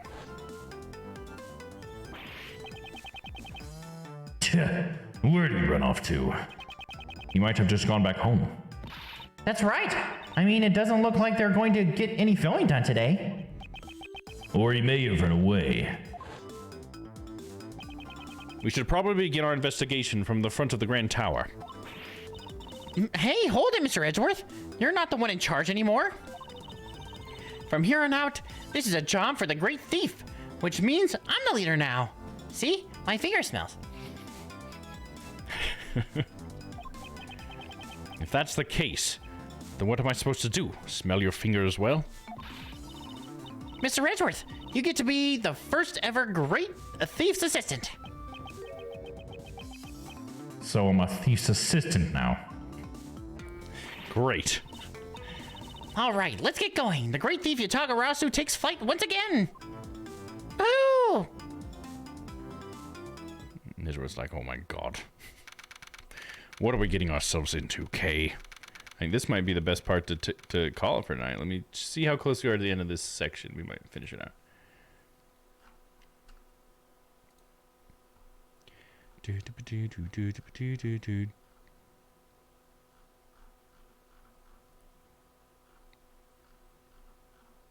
Oh yeah, we still got quite a bit to go. So yeah, I think this is going to be the best part to call it. So since we're about 15 minutes away from when I usually want to hard quit, we're going to go ahead and hard quit right now. There you go. Right in front of it, getting started on our search for John. John Marsh. Go ahead and save all my slots. There we go, and then we'll save in the game. Cool, cool, cool. Let's see, we got anybody left with us? So we got a few of you guys still here. Thanks for hanging in there. Appreciate you guys. All right, let's jump on over to my ending screen. All right. So yeah, thanks to everybody for hanging out tonight. Appreciate you guys being here.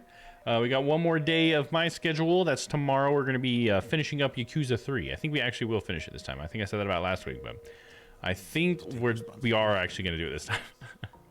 We're not going to get distracted by side quests or anything. But then don't forget, we do have on Sunday. Let's see if it plays. Hell yeah, it's playing. And we're playing some Phasmophobia. It's probably going to start at our normal time, which is 1 p.m. Central Time. So, yeah, definitely plan accordingly. It should be a good time. And with that, that's all I got. So let's see who is on Twitch.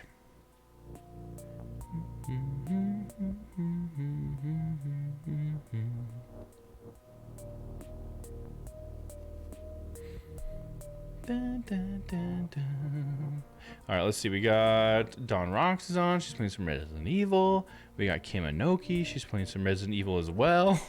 We got Resident Evil 7, Resident Evil 2, Call of Duty. We got Burnsy playing some Call of Duty. He's playing Modern Warfare 3. We got Maverick Comic playing A Nightmare on Elm Street. Man, everybody's playing horror stuff except for Burnsy. Oh, we got Ishi Domino. He's also playing some Destiny 2, playing the Halloween event. There you go. Hell yeah. What's your Halloween? Let's see. Who should we raid? I feel like it's been a while since we raided Mav, right? How about we raid Mav? I think that'd be fun. Let's do it. Don't think, just do. All right, guys. So I'm going to go ahead and start up this raid here for Mav. Boom. Raid has started. I appreciate anybody who jumps on that raid. And hey, guys, until I see you next time, you guys stay happy, stay healthy. I love you all. And we'll see you tomorrow for some Yakuza 3. So have a good night, everybody. Bye-bye. Let's go hang out with Maverick. Let me pull it up so I can be there. Go into my stream.